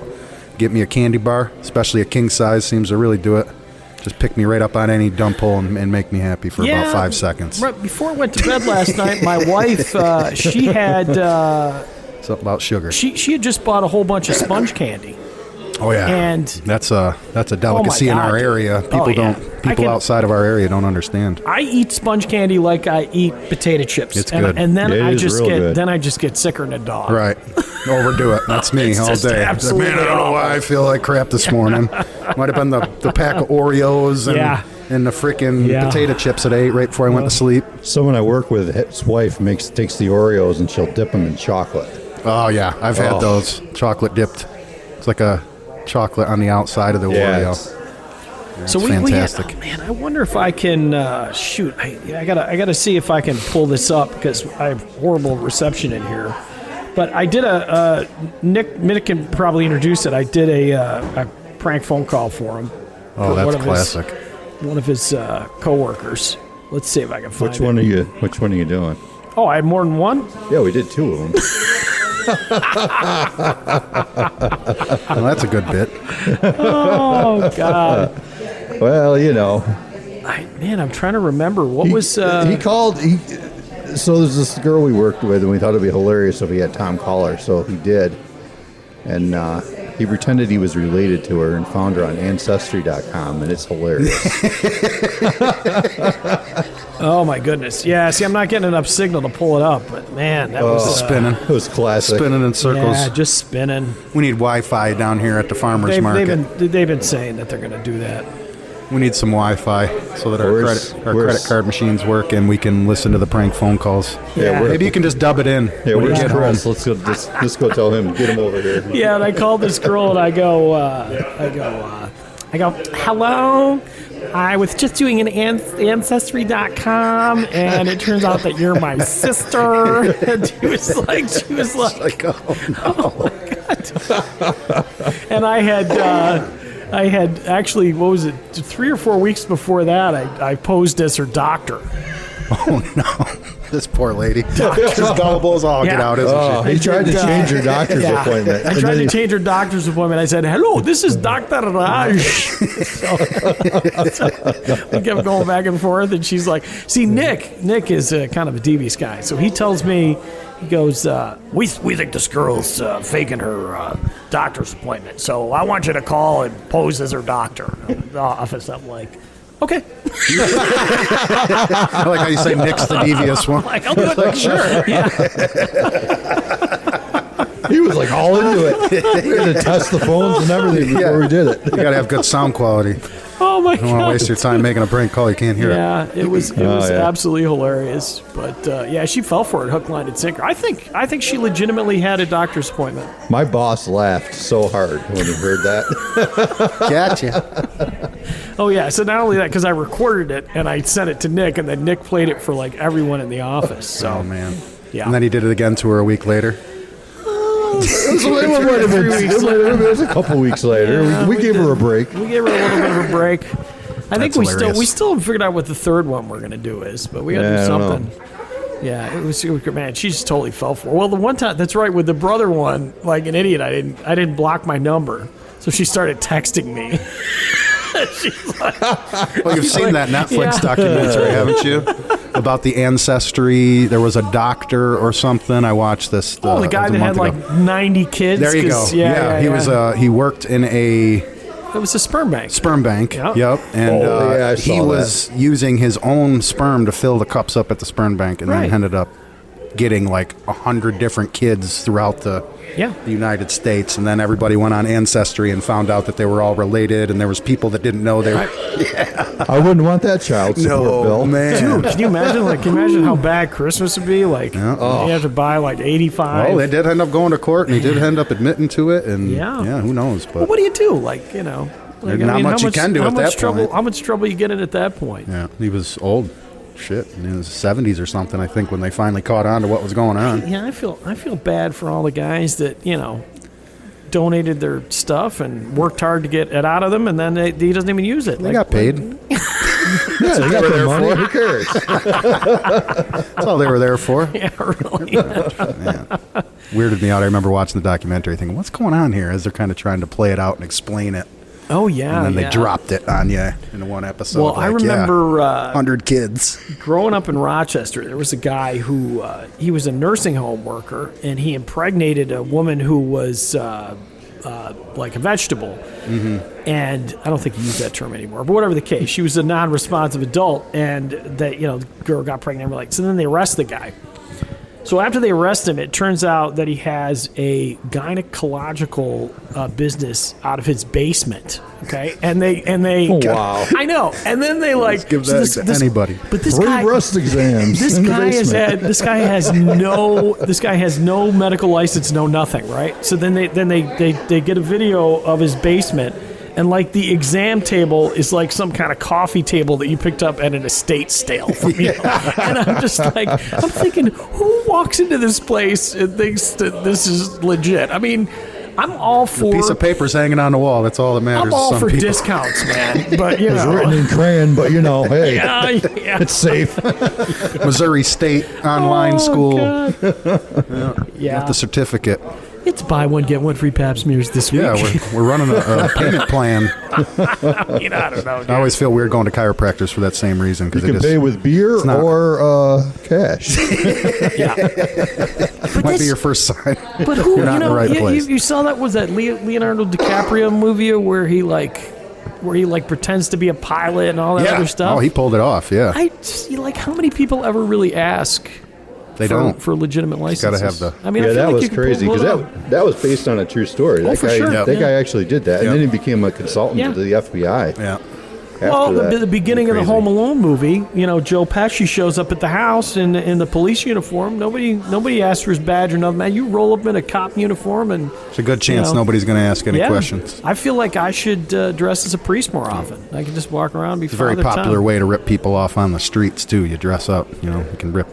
You can rip off a drug dealer real easy by just dressing up in a cop outfit. Get you and your buddies to dress up in a cop outfit and go knock on the door, take all their money. You sound like you've done that before, Josh. There were these guys in Buffalo. I thought we all did when we were kids. Didn't we do that kind of stuff when we were kids, or is Hey, that where just we me? at on is the record still playing? Oh. You got to check the I record. We remember gotta get years the ago, B-side going.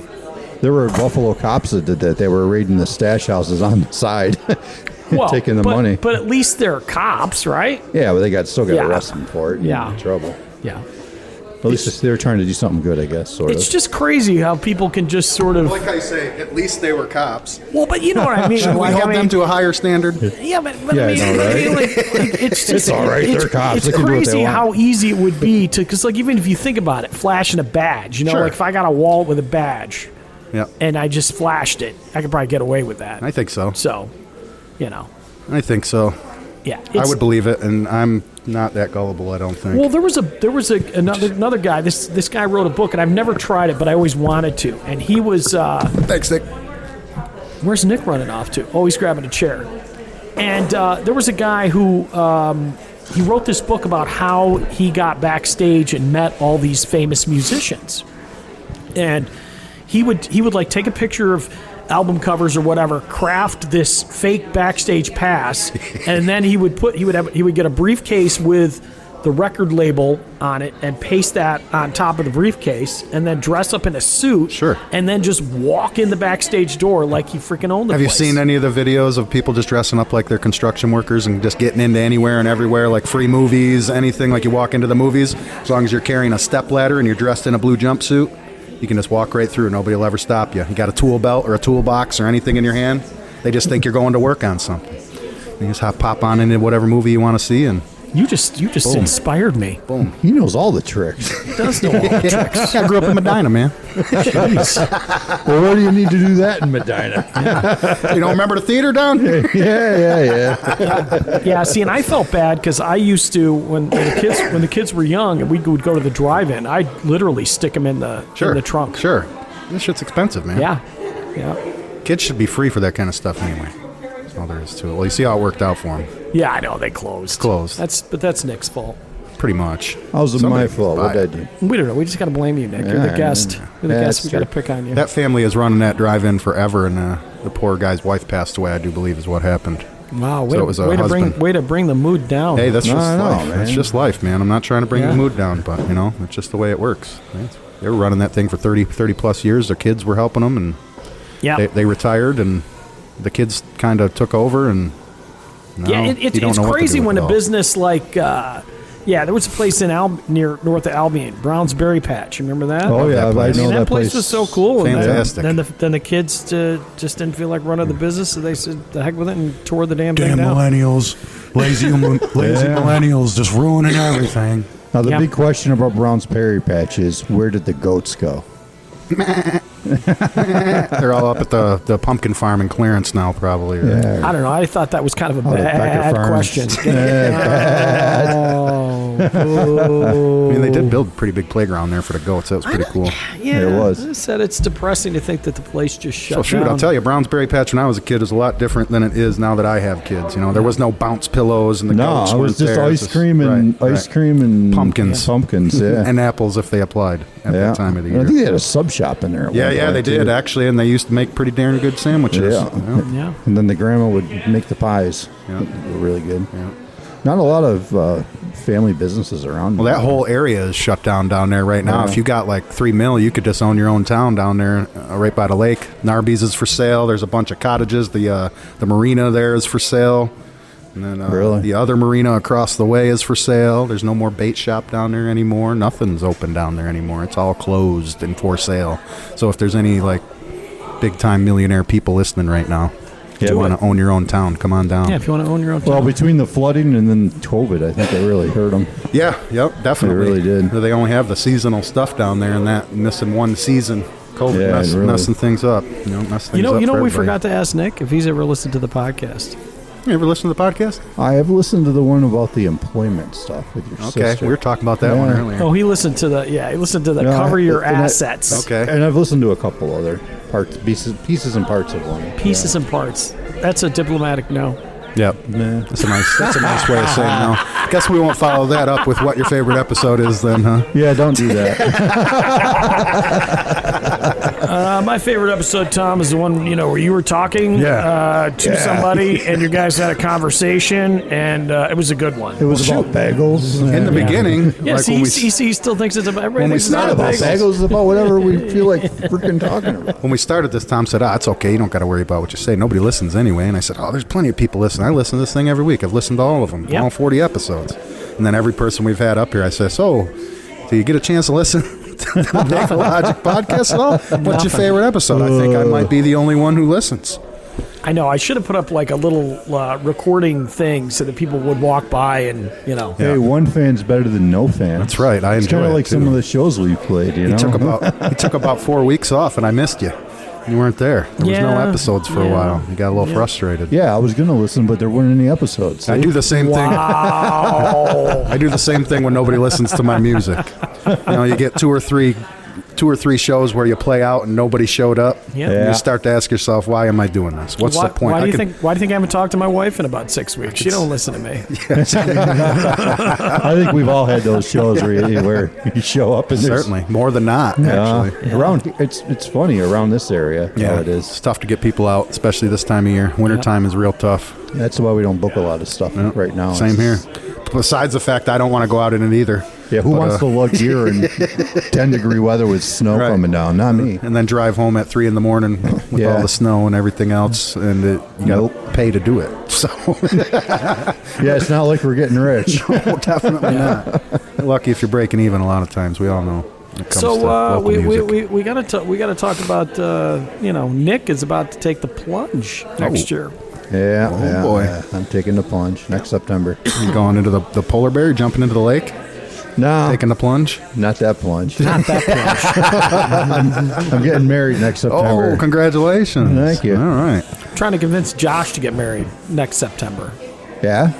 Don't get married on the same date. Wow, we could have a dual wedding, save ourselves some money. Cost half. There you go. Think about it. It's not cheap, let me tell you. Yeah, Where- it's where's- not. where are you It's the having main your- reason I'm not married. 'Cause Yeah? It's not cheap. We could do it here. We could. Yeah, but I still want to do Bagel Logic live live wedding. wedding.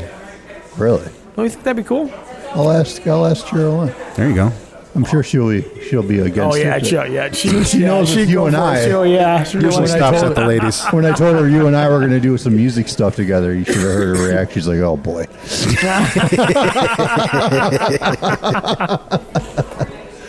That should be intensely serious and professional. Very Super professional. we're very serious people. Yeah. Yeah. Yeah.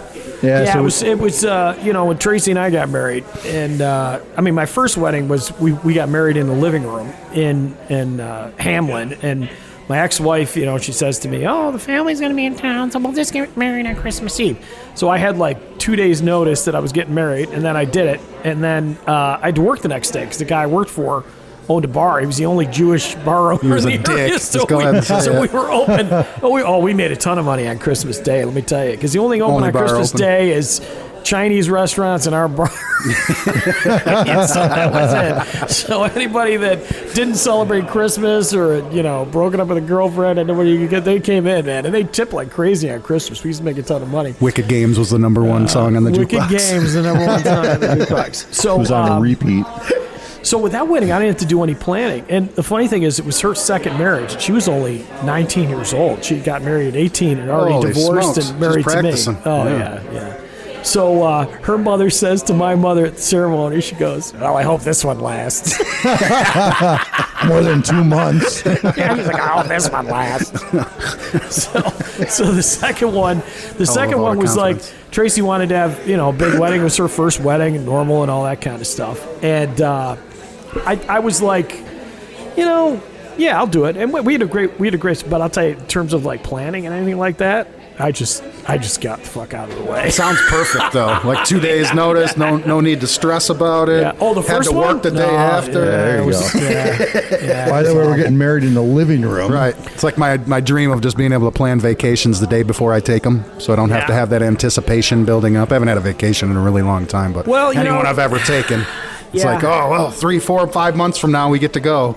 It was quick getting Nice to in, be able but to go tomorrow. it was a lot harder getting out. But Usually is. And then the funny thing was, I had a picture. There was a picture of me in some kind of cheap suit, and then her in her white dress or whatever, which probably should have been a black dress. But by the sounds of it, Yeah, really. and then Thom saved it Jr. from the last one. it wasn't the one from the last marriage. The year before. Gotta go to the closet and get out my wedding clothes. Well, it's funny you should mention that, because when I used to go to her parents' house, I mean, for more than 10 years afterwards, they had like a poster-sized picture of her and her first husband that, for whatever reason, they just left it up? refused to take down. Oh, my so goodness. I would say That's a little awkward. They had Yeah, a lot. They had one bathroom in the house, and I'd have to go upstairs to the bathroom, and there at the Walk top of the past that. stairs was this giant ass picture, and I was just saying to her, I'm like, can you like talk to your parents about taking? And this is what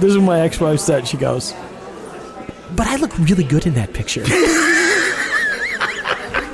We could have cut it down the middle like all Right, normal yeah. human beings. Oh, dude. Cut the person out of there. Right. When I got divorced after my mom died, we found all the family pictures, and she had taken scissors and cut my ex-wife's face out of it, or scratched it out of every single last one of them. God bless her.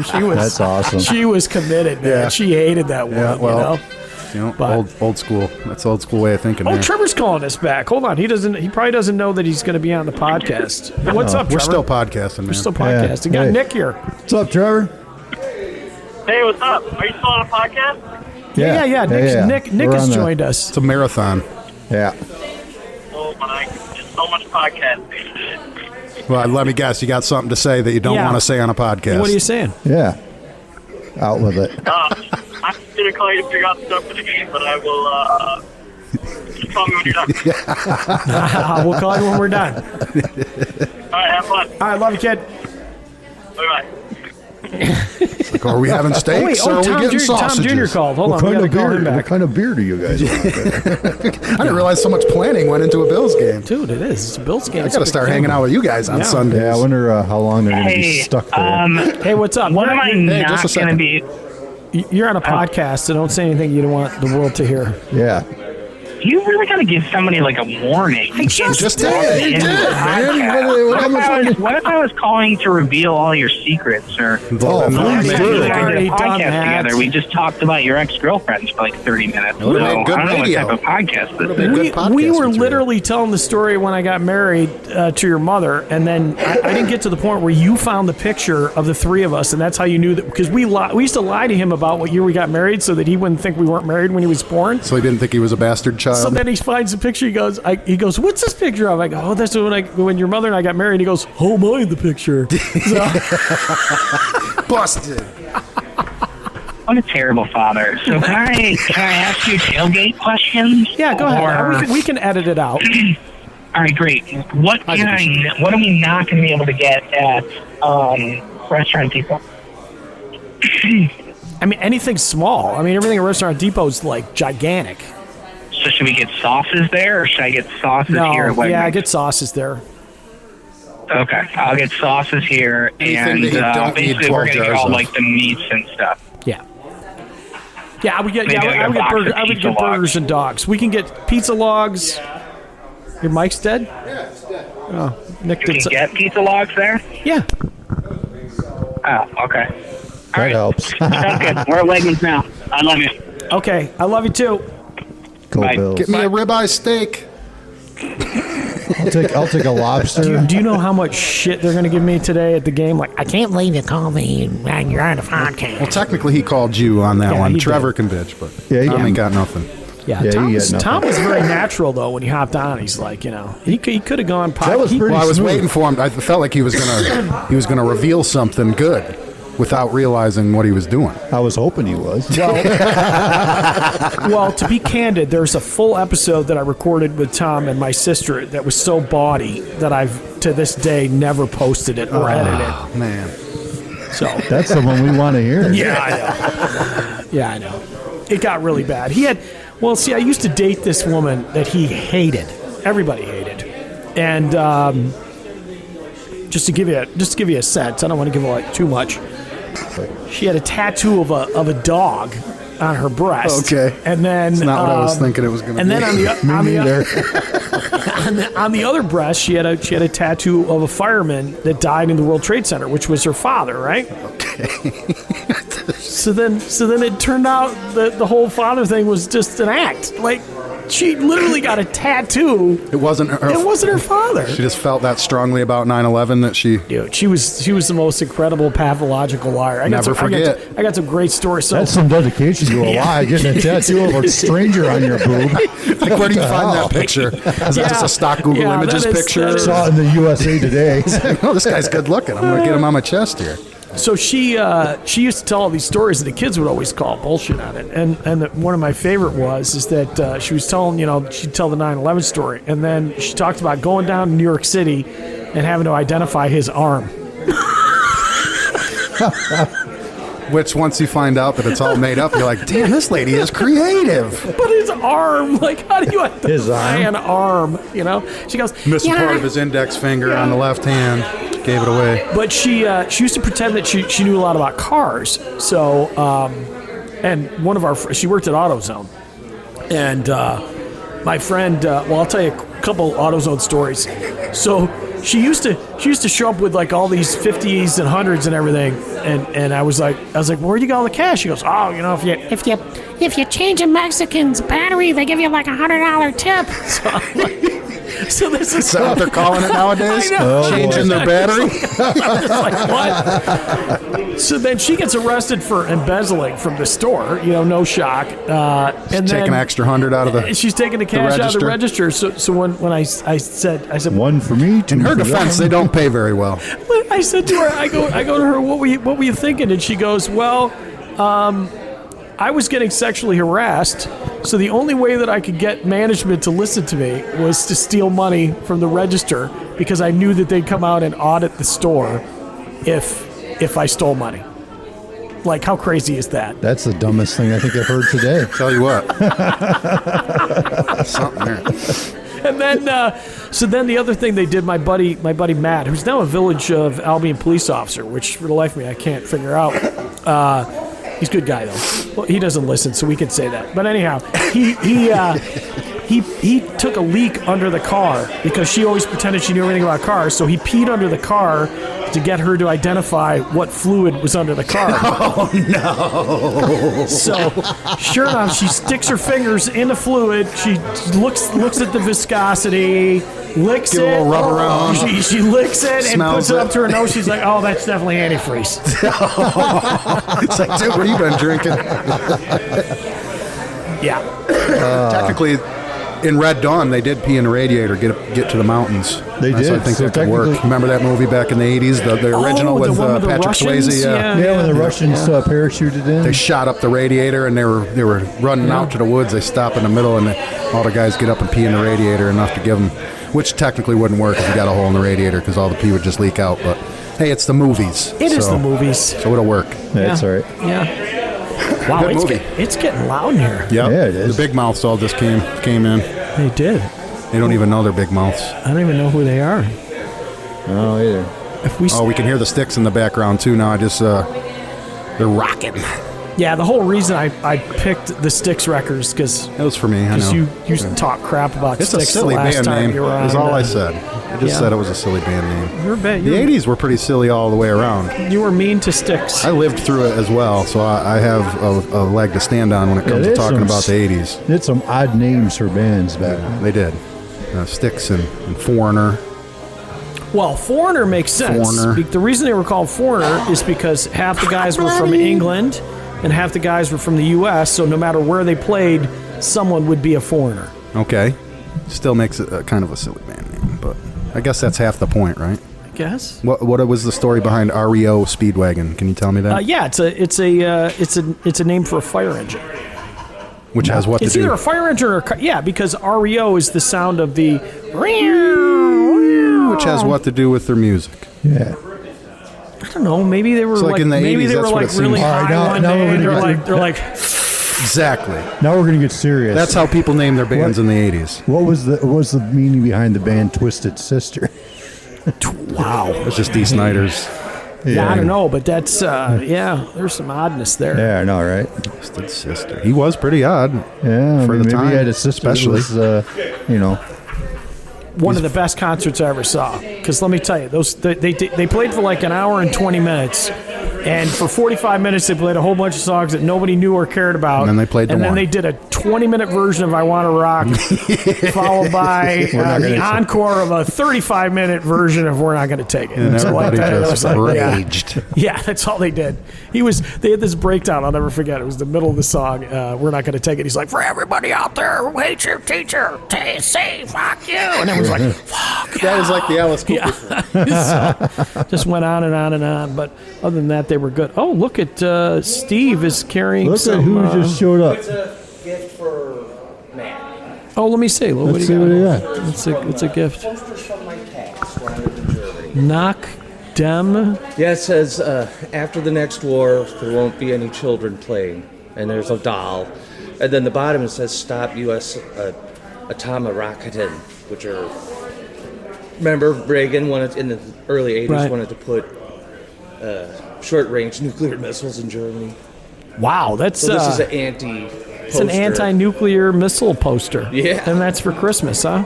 Yeah, it's clearing out my stuff. I don't Yeah. know anymore. Matt will like it. So, No, that's nice.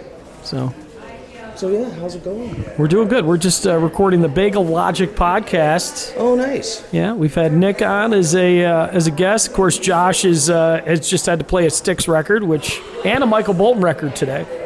He's making me play all the classics this morning. Making him play all the classics. That darn Tom. So, are you going to be Santa Claus, Santa Tom at the game? I tonight? will be Bill's Santa today at the game. I saw that you're Facebook friends with Elvis. I am friends with Bill's Elvis as I well. remember Elvis when I used to go to the games in Yep. the 90s. Yep, good old John Lang. Yep. Loving that rock and roll, aren't you, Josh? Oh, man. I am, but the rest of the people here at the market might not be. That's all right. Yeah. We're educating them on Yes. good rock and Yeah, roll. we'll try Oh, wait, for you. Steve was saying, here, but throw that. Have the headphones. Let's let Steve sit for a couple Steve minutes. Hillebrand, everybody. Steve Hillebrand. We'll bring him in. It's good talking to you, fellas. Yeah, you too. Are you taking off, Nick? Yeah, I'm going to take off. I Okay. got to go. So we had all do the my guests this Saturday morning for our things. I've special seen 1-year y'all. anniversary here. Yeah, we got. We had Larry in the house. Larry and Steve in the house, like a dang family reunion. Oh, boy. At some point, we got to suck in Chris Busch because he's one of the inspirers of the name. Creator of Busch beer. Yeah. Well, probably not, but he was. So let's make it let's do a little applause for Nick. Bravo. Nick, Thanks, Nick, for keeping the chair warm. Oh yeah, preheated. He farted in it a few times. you should change your name to Great Win. Change your last name to Great Win because you were more than good. You were great. Great win. Why are you kissing up to me? All right, everybody. Go Bills. Go Bills. Go Bells. All right, Steve, you are officially. Just remember to keep that mic as close to your mouth as possible. Okay. Because Nick was a low. He was who some was people the don't low like. holder. That was Larry. Larry was a low Larry. holder. Larry didn't want to hear his own voice. I No, don't think. even though he's got good things to say. Larry Lowholder.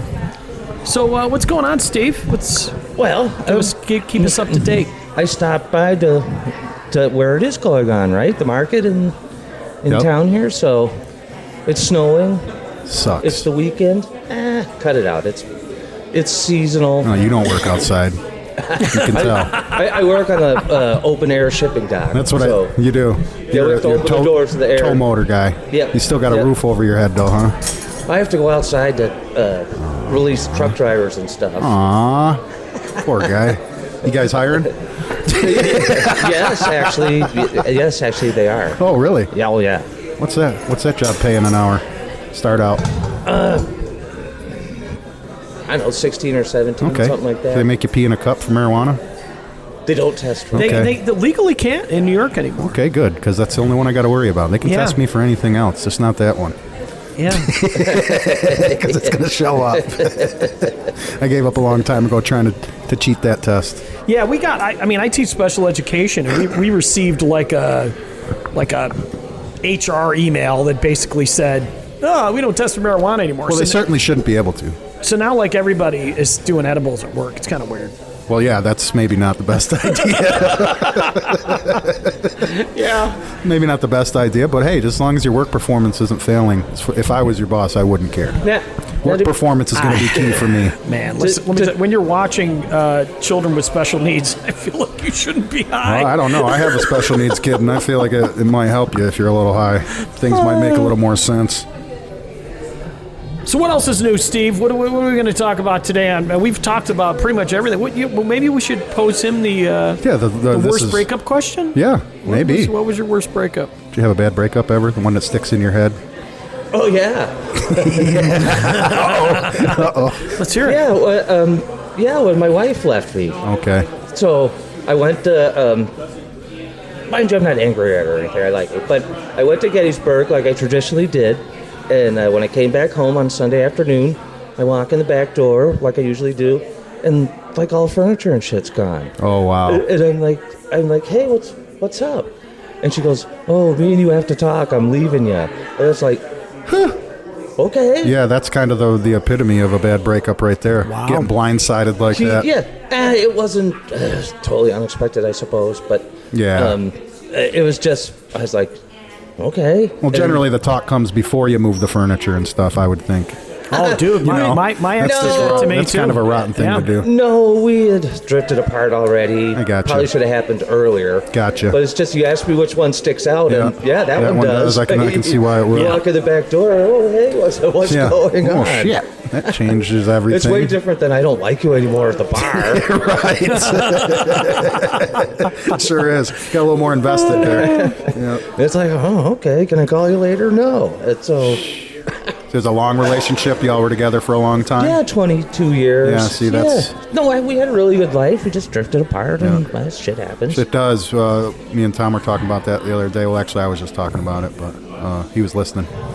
It's like as you get old, you kind of change. Her leaving me led to me meeting Thom. Right. For what that's worth. You start to think about the things that wouldn't have happened if them bad things wouldn't have happened. So, we talk about bad breakups. Well, me and Thom had instant best buddies when we first met. We were at the Meadworks, and it was a vinyl night, and I had brought Little Feet. Waiting for Columbus. Vinyl night. I'm sitting there at the end of the bar. Thom walks in. First thing he says, who the hell brought this in? Awesome album. There we go. Music bringing it together. I did. And we were instant, yes. Music brought us together. Yep. Instant best friends. So. It does that. Music is awesome like that. Yeah, it's weird. It's Even weird, if you don't... weird when you have that. I wonder if I think it's different with friendship than it is with like a lover. You know what I'm saying? Oh yeah. Like you can be, I don't know. We were joking, but I mean to be serious. You know that Michael Bolton song, "How Can We Be Lovers and We Can't Be Friends?" It's a different skill set. It's so hard to find the balance between a lover and a friend. Yeah. You know, especially when you're forever changing. Right. As you grow, you change. Your mindset changes. If you're a human, your mind's going to change on things that you once had a very strong stance on. Yeah. You're going to move, and she's going to do the same, or he's going to do the same, depending on the relationship. But ultimately, everybody's forever just growing and changing. It's going to be real hard to stick together through that think that's why a lot of relationships have issues as they go. It's not anybody's fault, What's fascinating to me? What's fascinating to me about Steve is he says, and this is not me. Like I couldn't be friends with my ex-wife. Like I still am still burned. But we had like pretty much picture hanging up for months, years up in the hallway at the in-laws' house. I can't blame you. We had incidents, so like I felt like there was a thing. It almost sounds like you say, oh, we just drifted apart. I wonder.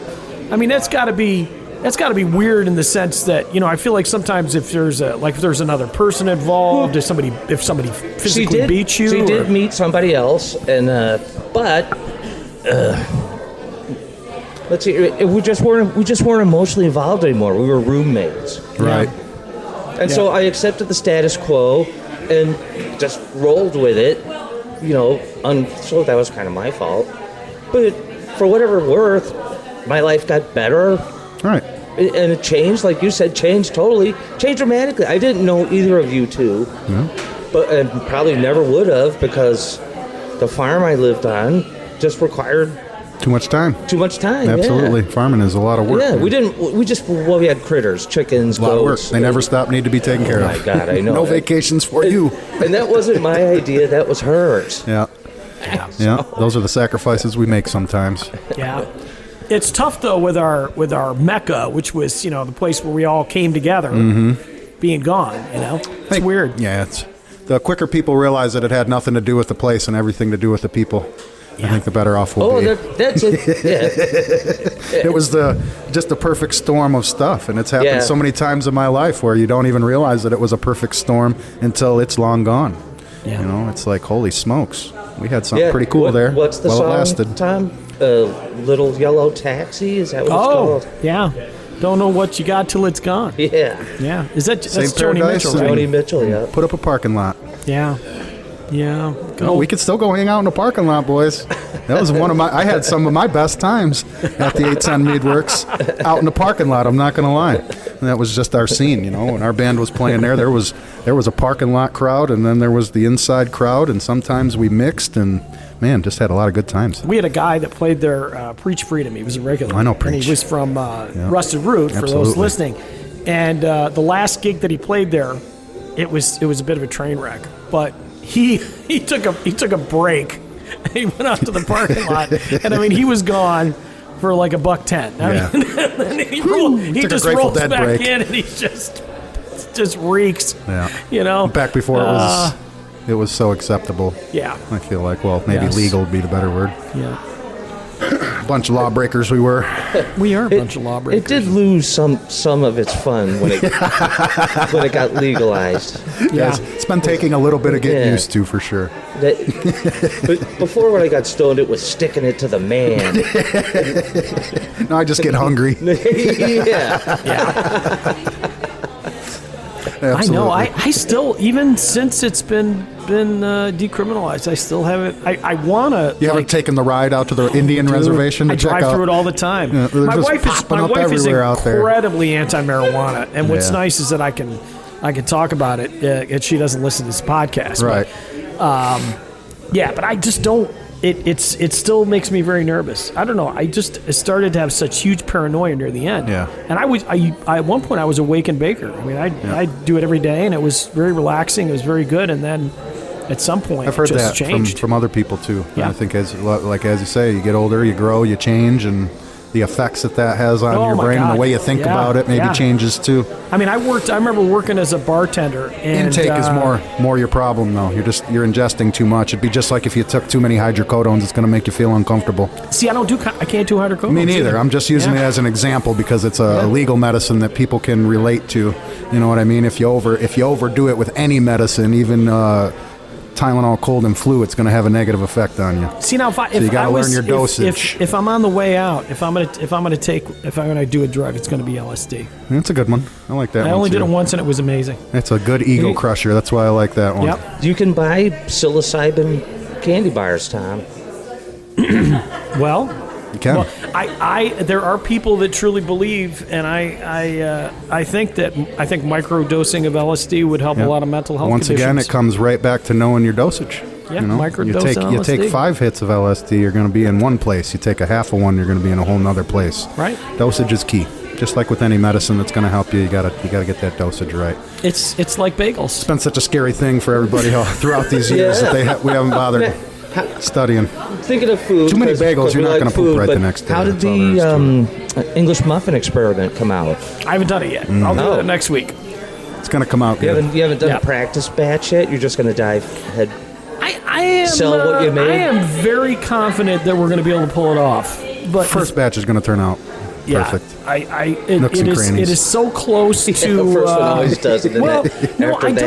I don't think a real English muffin has the huge nooks and crannies. It's a commercial thing, you think? I think it Thomas is. just couldn't make a good English muffin that had lots of holes in it, and they used it as a marketing thing. Yeah. Like, ooh, there's all these pockets for extra butter. Yeah. Right. I don't know, man. What I'm going for is that at some point I want, this is where we talk business, bagel business. I don't make any money on the bagel business, really. And the only reason people make money on bagels is because of the other stuff, So like we started doing breakfast sandwiches. Now the problem with breakfast sandwiches, I get $5 a breakfast sandwich. And there's a better markup, but nobody really buys a dozen breakfast sandwiches. You buy a dozen bagels. But anyhow, you got to get into the workforce. I would like to move. I want to move more towards either a food truckish thing, and where we're doing high-end breakfast sandwiches. Because the reality is, most places you get a breakfast sandwich. I mean, they're okay, but there's nobody really making a high-end. Well, the bread is where it's always lacking. Right. They're always just using a hard roll or a piece of white bread or just store-bought bagel or whatever. So if I could make a premium Egg McMuffin with a homemade, if the muffin is that big of a game changer, it is. I think I'd have it something. It will be. I do. Anything fresh is going to make the difference. Yeah. Yeah. In my experience, fresher the better. Yeah. When it comes to food. What do you think, Steve, about Egg McMuffins? I'm resisting saying something snarky. Oh, don't do that. Snarky's good. Go ahead. What we're here for. It just you want to make gourmet breakfast sandwiches. So I'm thinking you have a live chicken there because that's how fresh the eggs are. Right. Oh wow. You could have them put a cage on the outside of the trailer. Just have her This is literally where the eggs came from. Tom's freshest sandwich ever. Oh my God. It's going to be about 30 minutes. We're waiting for the chicken to drop one right now. Yeah, right. We got an extra wait time today. You guys had a breakfast sandwich? We are. Yeah. Oh wait, hold on a second. We got one. Coop's all empty this morning. We emptied it out. That would be insane. I've actually seen a picture of a barbecue trailer with a cage where they keep the pig. So there's a cage welded to the side of the barbecue trailer where they load the pig in and lock it up and then put the trailer behind the truck, drive to the venue, slaughter the pig, put him on the smoker. Oh yeah. Wait, so it's literally fresh. I've been to pig roasts where they've killed the pig fairly close to the. And then they slap it. It's very barbaric. But tasty. You don't need to go there, Tom. Chickens are dirty though. Like you can't. I don't think the health department would appreciate it. I don't even think they would let you, but it just struck me as so funny. It would be. It is. It's the freshest sandwich in town. Yeah, it's the freshest. Yeah, I made these muffins yesterday. Yeah, like one guy milking the cow, and another dude, pulling eggs. You want a glass of milk? Hang on a second, dude. That would be great. Farm to table. That's what we call this. Yeah. We bring the farm to the table. Yeah. This is not. We're not like the rest of these people. This is real fresh. Oh my goodness. But I feel like if the English muffin works, I'll be one step closer. Yeah, I think in our business we started out with the beeswax stuff, just doing candles and soap. And since we've diversified the amount of products that we have the lotions and the sunscreens and the beard bombs, we make a lot more sales now. Yeah. Because you can find something that's for everybody. But really, these bagels are for everybody. People just don't know that they haven't had a fresh bagel ever in their life until they have one. It's unbelievable. And you really don't even have to buy them. If you don't believe me, you can just come down here and sniff the bag, and you'll be able to tell that it's not the same bagel by smelling it through the bag. The great irony is... No. Best slogan ever. Sniff the bag. I'm giving you that one for free. You know, I'm not even gonna charge you for that. That'll be my first television Drop advertisement. it right there on the sign. Just sniff the bag. Papa Tom's Rockin' Bagels. You don't have to eat them. You just gotta sniff the bag. Well, especially the everything ones. They just smell so good. There's so much seasoning on there. That's almost t-shirt worthy. Yeah. I was gonna do a shirt and my wife wouldn't let me, but I think I still might do it anyway. Could have it look like a bag of... It was gonna say I got a yeast infection from Papa Tom.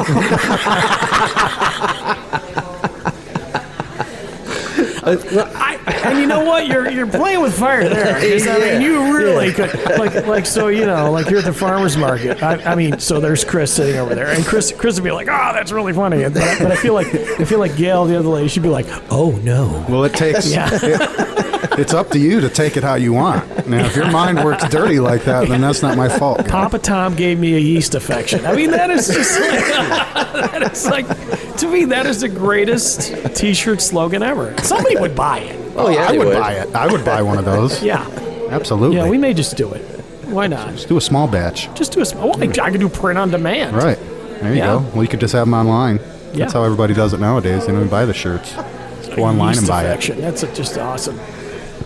All right, what else? We got to start wrapping up here. I got to get Chris on before we go. Yeah, in fact, I'm going to go back and talk to Matt here. You go talk to Matt, Steve. and I got to talk to great. him. Great, let me join in. This was a lot of fun. Heck yeah, man. Oh, no, the fun was ours. Fun was ours. Absolutely. And all you women out there who move all your shit out on your husbands, fuck you. Yeah. I'll say it. That's horrible. Dirty bitch. Don't do that. It's not nice. I'd never call her that. Well, that's why we're doing it for you. Communication is key. Communication is key, folks. That's how we're going to end that. All right. Take it easy, you guys. Thanks, buddy. Yeah. Well, Merry Christmas to all the rest of you. And Merry Christmas. Go Bills. So Go Bills. Yep. Happy Hanukkah too. Let's see. So he's on Channel 4.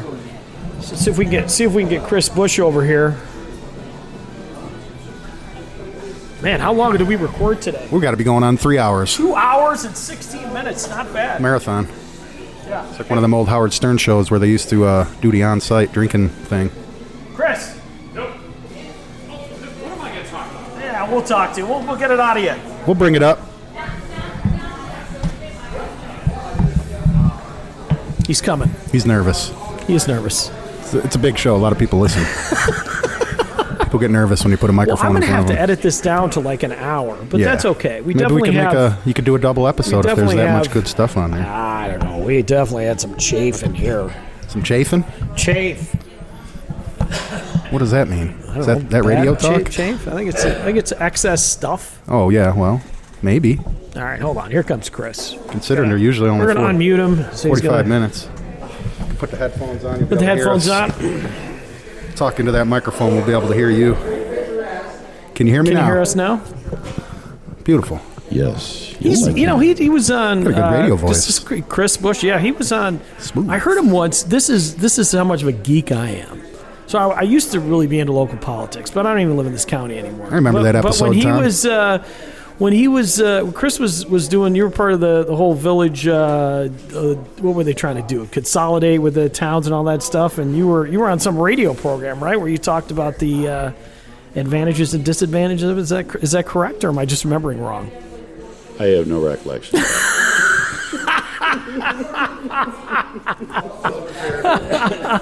I don't know. Yeah, you were. I thought, wasn't there like some kind of Medina, like there was a bunch of guys sitting around a table just complaining about the fire department and all that kind of stuff? Like the old timer down at the diner in the morning, solving the world's problems. There you go. The coffee clutch. Yeah. Make it happen. Nah, I don't know. Maybe. Maybe? Yeah, no, I think you were. I think it's true. Must be he doesn't want to talk about that on air. He doesn't. Yeah, I don't know. I'm lucky I put on my pants this morning. I can't remember something from, it is 5 years ago. I'm wearing the same pants I wore to work yesterday. Which are my Bill Zubas. Me too. I actually didn't make it to work yesterday. I wore these Thursday at work, though. Yeah. So, but Chris doesn't know. I didn't put pants on yesterday. He was actually the inspiration for the Bagel Logic podcast. Did you know that? Because he and I just used to sit there and talk. And I said, someday I should just do a talking podcast called Bagel Logic. You probably don't remember that. I was there when the idea ripened on the tree. I saw him reach for it. picked it, put it in his pocket. Kind of came from your brain a little bit from what he's saying here. Yeah, he could.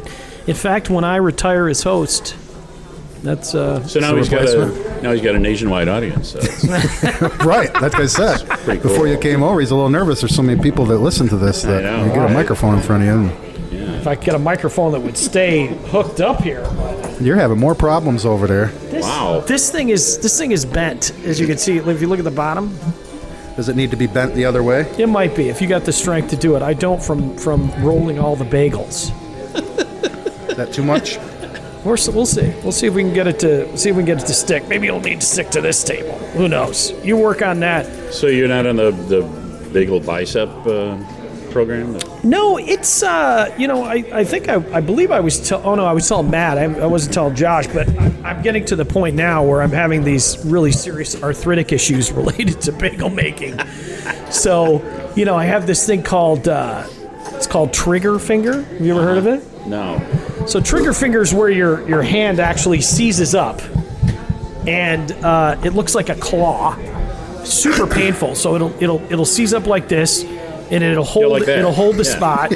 See that bent finger? Did I show you that? Sorry. Yeah. Well, they say that if the reason it's called trigger fingers because usually it's just one because if you're firing a gun a lot, you'll eventually screw up some kind of deal with the circulation. So it's getting to the point where I can't play guitar. Days after I do because we did a gig at the farmers market, and then after that I almost had to go to the hospital. Made it worse. Yeah. So my wife, of course. She takes everything that happens to me medically not very seriously. So you too? Wow. Oh my God. You'll be fine. Yeah. Oh, stop your whining. Yeah, I hit a wet patch. I went like how Lucy pulls the football off from Charlie Brown. Yeah. I hit a wet patch at the kitchen, fall, slam on my back. She walks around the corner, she looks at me and she goes, "Is this some kind of joke?" Yeah. She just doesn't know. Poor lady doesn't know when to take you seriously. What the hell? Oh, you're all right. I tell dad jokes. I don't do falls. Trying some new slapstick comedy. So is the floor all right? Physical. So when I told her about the trigger finger and everything like that, she just comes home from work. I think she came home from work yesterday. I go because I was telling her, I go, man, I said we're probably going to have to consider hiring somebody else that can actually do this because I'm getting to the point where I can't do it. So all them repetitive motions. Well, I talked to the nurse at work yesterday. They said it's a quick operation, so you'll be fine. Get you right back in there and put you to work. You're not getting any days off. Nice try, Tom. Yeah. Thank God she's not like the Bills coach. She'd be like, Vaughn, you'll be fine. Yeah. Shut up and keep rolling. It's a 3-minute operation. Get back in the huddle. Big deal. It's an ACL. Who cares? You don't need those. Yeah, so that's that. a lot of... I used to do barbecue. I was a pit master for a short time, and we used to do about 50 to 70 racks of ribs a night. And you got to rip the membrane off, the back of them. And I created a little bump here on my wrist that just, after a couple of months of doing that, and then after a couple of months of not doing it, it went away. So well, I can't stop making bagels for a couple months. You can't. Chris is relying on us. Don't they have a machine that does this? Please. These are handcrafted bagels. Hey man, go fund me. I don't care. Don't mark up the brand. The answer was yes. So you could still make the dough. Just have a machine that rolls them. They got to make a roller, right? They do. Amazon, yeah. Amazon fulfillment, shipping. Just have them ship it. I've seen them listed, but it costs money. I don't know. It's not someday. there yet. Yeah, someday. Maybe you could craft one up in your garage or something. There you go.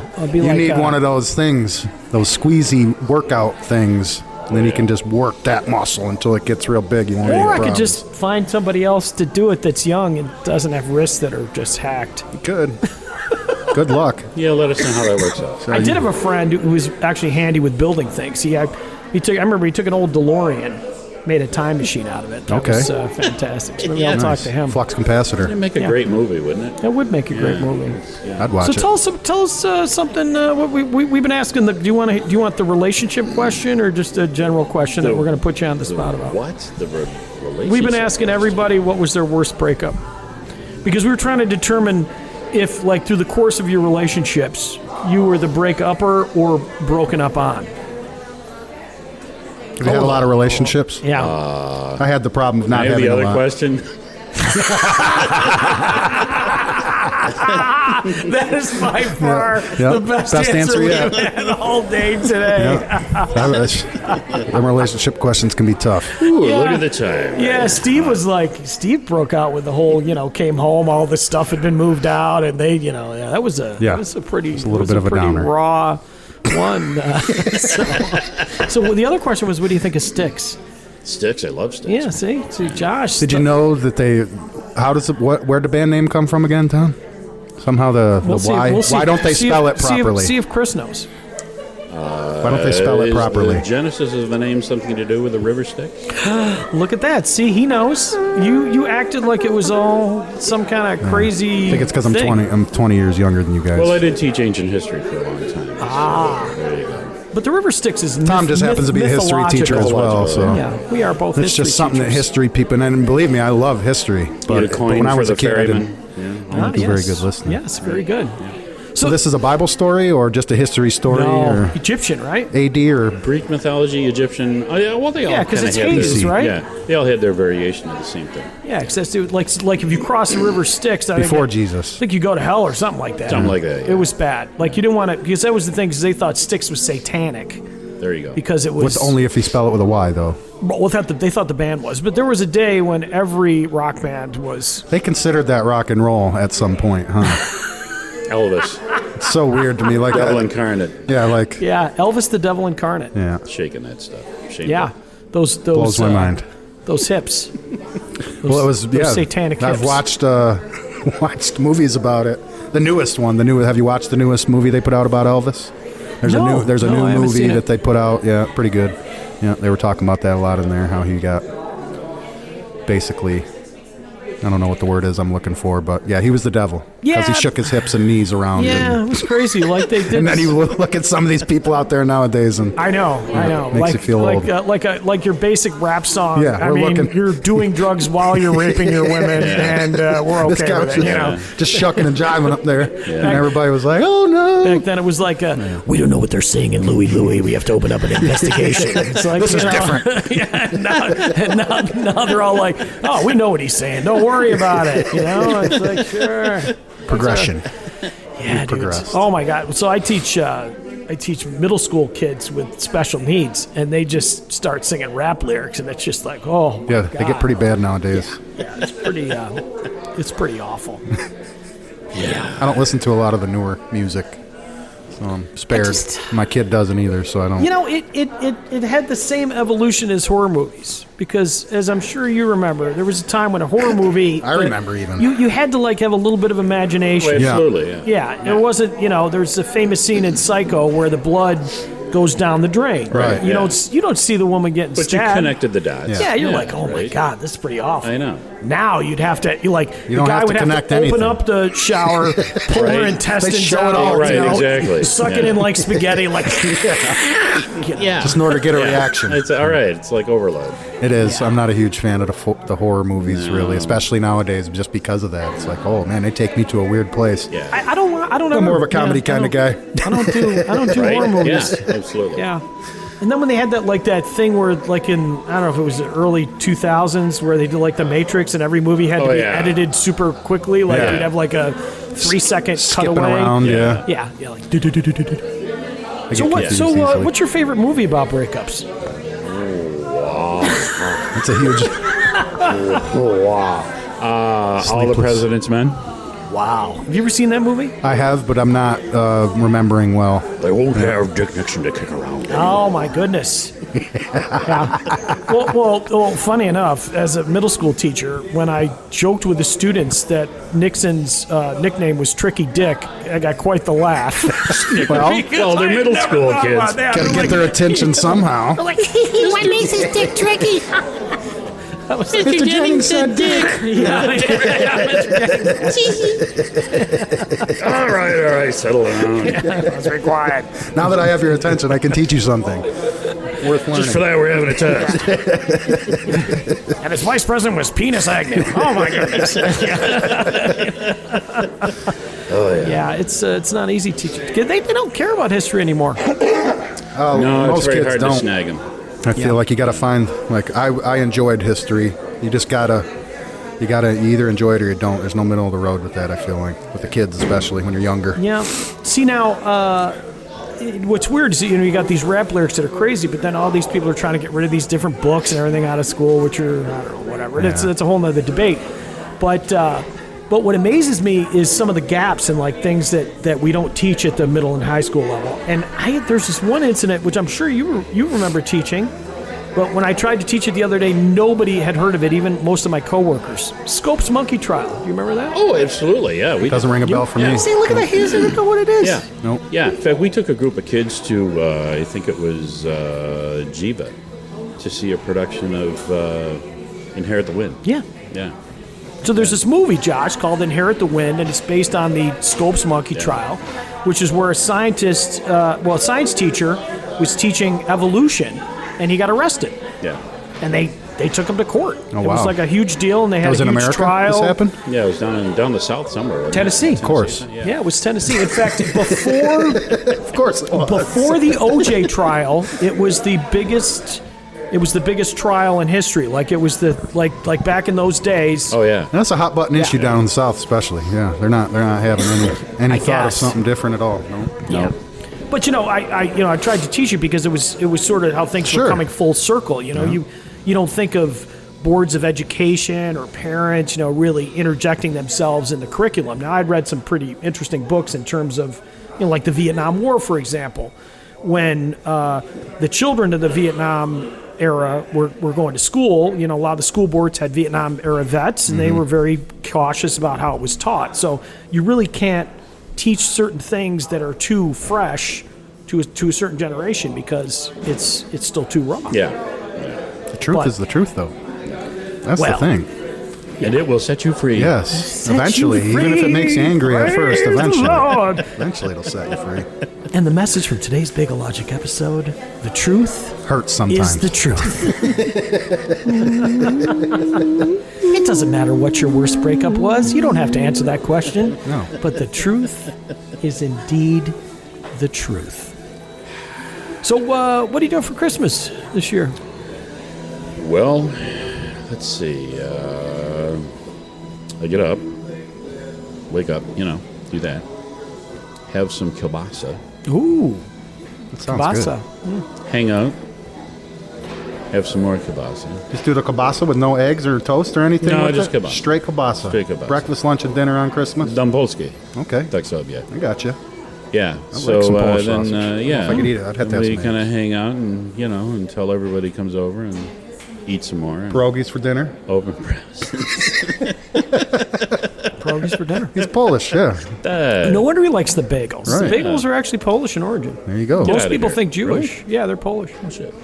No, it's okay. Oh, you can say shit. Yeah, this is a fun Said a lot podcast. worse. Yeah, shit. I think I dropped a couple F-bombs. Yeah, we already earlier. slapped the E on. Well, it's, I went. This I might not is have, my actually. 40th episode, so I went, I think, 7 or 8 without any swear words. And Yeah. then my buddy Bruce Wojcik said shit. Yep, I remember. And then Open the door. I was like, whatever. The floodgates open. So then another guy, and he swore all the time, and then I just edited all his swear words out because I was still trying to keep it. But I missed that one shit from Bruce Wojcik. So then I got an email from Apple that said, "Oh, we just slapped an explicit onto your podcast because we found a swear word." Well, shit, During we the might as well episode. use them then. You got the label. Can't let it go to waste. Yeah, so I'm now falling like the which I was kind of worried about because they say it could hurt your ratings because a lot of times explicit means they're just talking Right. about ridiculous Dirty things, stuff, yeah. Which we did mention Steely Dan earlier, but Right, and in a different way. the history of Styx as well. Styx. Steely Dan, that was a whole nother. Yeah, it's a whole other thing. For those in the know, Just go you back, know. go back an hour and a half, and you'll know in the what episode. what it means. And yeah, This is our longest. What are we at, Josh? 2.5 hours. 2.5 hours. We've had. This is like a regular morning talk radio show at this point. How many guests have we? How many guests did we have? This is our fourth guest. Fourth. We had Larry. We had Nick, Steve, Chris, and Matt. And Matt. 5. 6 if you include me, because technically 6. Well, you're co-host. Yeah, today. all right, I'll take it. I know what you co-host. Did you cut away for local traffic report or anything? We didn't. Let's do a local traffic report. Well, it's looking like we're out here on the corner of Main and What is that? I don't know. One of them streets over there. We're flying over Main Street right now, and it looks pretty clear over by the traffic light there. More later on this. Everything's looking clear. Back to you. Chris, how's it look for the Bills game today? It looks like how's the traffic? Out on 31, I think we're okay, but you get closer to Park, who the hell knows? Back to you. Thank you very much. In other news today in Medina, it's very Medinian. Thanks, everybody. That was brought to you by Zambistro's Bar and Grill. That's right. That's some good stuff. That traffic report was brought to you by Premium Quality Honey. It's natural, it's fresh, and it comes from bees. Woo! Oh, we had bees, too. We had more than that because we had phone guests today, too. Oh, yeah. Wow. Well, shoot, if we want to count them all, I'd say this is a super special episode. We had Meredith, Trevor. Yeah, Tracy, my wife. Thom, Tracy. Yep.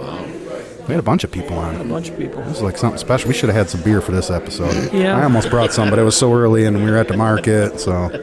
Well, they were selling wine over Josh there. and I, what was it, the day that the market went to 4? Yeah, the when they had the parade of lights and everything, Right. the big one, yeah. The home. We got to 11, man. We definitely had a few cocktails. I had fun that from day. 1 to 4. That was an extra fun. We just asked the market. wives, like, hey, stay here and sell Josh stuff. and I go have a drink.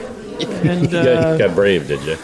We went and visited some local establishments and we Support spreaded local the love. business. Yes, we That's spread right. the love. Buy local, drink local. Yep, good stuff. Yeah. Well, we're going to have to wrap this baby up because you know where I got to go today. Go Bills.